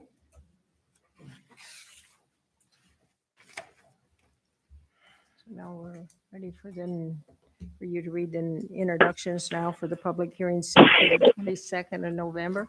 Those were already adopted. No, I thought we stopped. Did we? Oh, I read them all into the record, Madam Okay, Mayor. great, good. Thank you. Thank you for keeping me on track. So there's no vacancy report. I'm giving you a breather. There's going to be lots of them at the end of the year. Lots and lots of them. So we're trying to let the clerk's office take care of the election and go on from there. There is no new business. There's no referrals. There's no reconsiderations. We're now to comments. And Mr. Attorney, do you have a comment? Okay. Assemblyperson McKee. Just really briefly, there's an awful lot of conversation going on, a lot of testimony and discussion about borough versus state and federal elections. And I think that needs to be clarified. Absolutely. And that would be a question for the attorney at some point. Because if people are under the impression that, no, not tonight. Well, she's going to have comments here in a minute. Let's put her on the spot, okay? All right, we can do that. Thank you. Yeah, thanks. I'm sorry. I didn't interrupt you. Did you have further? Okay. Assembly, you're fine? Assemblyperson Taya? Thank you, Madam Mayor. So on the issue of the wastewater and septage board, I honestly thought that was going to be disbanded with only me objecting. However, since it is still in operation, maybe one of the things that they could look at is how we might develop a utility that could address that, rather than having the borough government use taxpayer dollars to subsidize it, which is, would be a huge problem. Perhaps there's some sort of path towards developing a utility to handle that issue. So as long as they're still around, they might as well look at something. Okay. Do you have comments, sir? Unfortunately, Madam Mayor, I do. might suggest to the assembly, if you had specific ideas for what the wastewater septic advisory board would do, that you might sponsor either code changes or a resolution to provide that direction, because I don't feel like we have consensus as a body. So I would ask, that would be super helpful. Number two, I want to put this on the record and be clear. Last week, the school board, as they were preparing to work through Matsu Central School, I don't think they got to it. They ended up setting up a work session for tomorrow night. So Ms. McKee, I saw you ask that question earlier. They emailed us on Thursday of last week and said, hey, can we have a joint meeting? I conferred with the clerk and the mayor, and we were not able to do that due to advertising. So we said no. I found out today, I think when I was talking to Ms. Nowers, that they had advertised it as a joint meeting. There is no joint meeting tomorrow night. It is a school board work session regarding Matsu Central. I will attend. We cannot have a quorum because it is not advertised, but I wanted to make sure the assembly was aware that they did ask. We could not meet our advertising timeline for a public meeting. We're going to go there, support them with information as they have a discussion around Matsu Central. It is a work session. No decision will be made tomorrow night. It's on their agenda for next Wednesday for an action item. So I just wanted to bring the assembly up to date on that. And then if you did hear anything about a joint meeting or a meeting tomorrow night, it is a school board meeting only. Thank you. Okay. Madam Clerk, you're on, you're on deck. So in the state of Alaska, elections are run a little differently than other states. Other states, you might have counties that run not only the county election, but also oversee the state election that's happening within their county. In the state of Alaska runs the state election along with the federal election. The Matsu Borough and all other boroughs within the state operate their own elections, along with the cities that are incorporated within those boroughs. There's only 2 municipalities within the boroughs within this state that have the same election date as the state, and that's us in the Denali Borough, which confuses voters wondering why they're voting on 2 different ballots. So luckily, I think I answered that, but I am going to tell the assembly, luckily this year, I do believe that the state's going to work with me a little bit more in reference to how voters are going to be voting at those precincts. Instead of having 2 separate areas, we're going to have a state table with the register and the ballot, and right next to it's supposed to be the borough table with the register and ballot. So I'm very happy the state is working much closer with me in this election to make it easier on the voter. And do you mind sharing about the question about the person from Colorado that wants to vote for the president? Is that allowed if they would come? That is a state election. I don't run those ballots. Okay. I don't know how the state would handle that. I don't know if they have a separate ballot that would just have a presidential race on it. I don't Okay. run those elections. Okay. All right. Thank you. Okay. Assemblyperson Yon, comment, sir? Yep, quick comment in regard to the advisory board. I definitely think we've discussed septage plenty. It doesn't pencil out. I think the advisory board should focus on leachate, at least until we saw. I think the problem's pretty much figured out. I think we can do it more fiscally responsible than hauling it to the muni, which is opposite of the septage. But I would like in their next meeting to focus on that and determine what they think that they should focus on and bring that back to us. But anyway, enough of that. Yeah, the work session with the school board and that they're going to have tomorrow. The idea that I'm being accused of trying to change the deal that we had after that is just crazy. And so I will have comment on that. But we did not know when we agreed to bond and put it on the ballot that we were going to receive close to $40 million. And we didn't know, but we know today already that debt service on that has already climbed by $600,000 a year. The idea that we don't build this school with the cash that we have in our bank account is ludicrous. So I'm going to leave it at that, and I will have more comments in the future. But I really hope that the school board votes 7-0 to build that school with no debt. Assemblyperson Nowers, comments? Yeah, on the wastewater board, I really supported Assemblymember Yunt for postponing a quarter and seeing what that board was interested in. I mean, besides leachate, the other thing we could look at is how we build out our sewer and water systems. And maybe that's something that the people on the advisory board are not interested in looking at right now. I'd really like their feedback on it, but I agree with the sentiment that if there's something we don't want to move forward with, and that's their only charge to research, that it doesn't make sense to have them as advisory board. So I guess where I'm at is like to go to direct the advisory board to let them know where we sit with the septage, and are they interested in continuing to be an advisory board on those other issues, or something we haven't thought of, but I don't know what else there is to do with your, I mean, there are composting toilets, but I don't think anybody wants to go that way. On the, the Matsu Central deal, I guess the thing for me, just to reiterate to the school district, is it is cheaper to do this without going out to bond. So we're really just like, who's going to realize the savings and how do we do it? So I don't want to lose sight of the goal, which is to get the school built and save everybody money, no matter who's, one way or another, it's coming out of the taxpayers. So that's my 2 cents on that.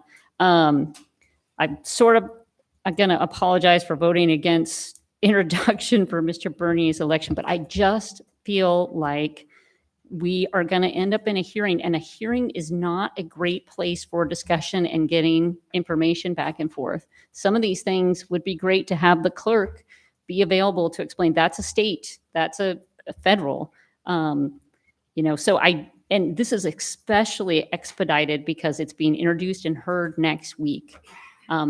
Everybody cares about this issue. So that was not to slight Mr. Bernier at all, to be able to introduce these things, but to have to make to come back to make a decision on elections and then come back and revise it again. I don't think that's good policy from a body, especially when you're not facing a timeline for an election, for the thing you want to change. So, and then I just wanted to thanks folks for the CPACE. I think that's something that, it's not a huge number of property owners, but will be beneficial for those property owners who would like to take advantage of it. Deputy Mayor? Yeah, I'd just like to thank the Assembly as a body for, respecting the rights of other Assembly members and maintaining, proper decorum. And that's it. Thanks. Okay. Assemblyperson Ron Barrere on the line. Are you still online, sir? Comments? I am. Okay. Yes. Dear Lord and Jesus, please forgive us for our sins. Guide us this week as we go forward. May you be on our hearts and minds. May everyone in the valley be filled with the Holy Spirit, and that we go forward and love one another. In Jesus' name, I ask and pray. Amen. Okay. I just want to thank the clerk for helping me keep the mud out of the water or something. Thank you very much. So with that, I will adjourn the meeting at 9:27.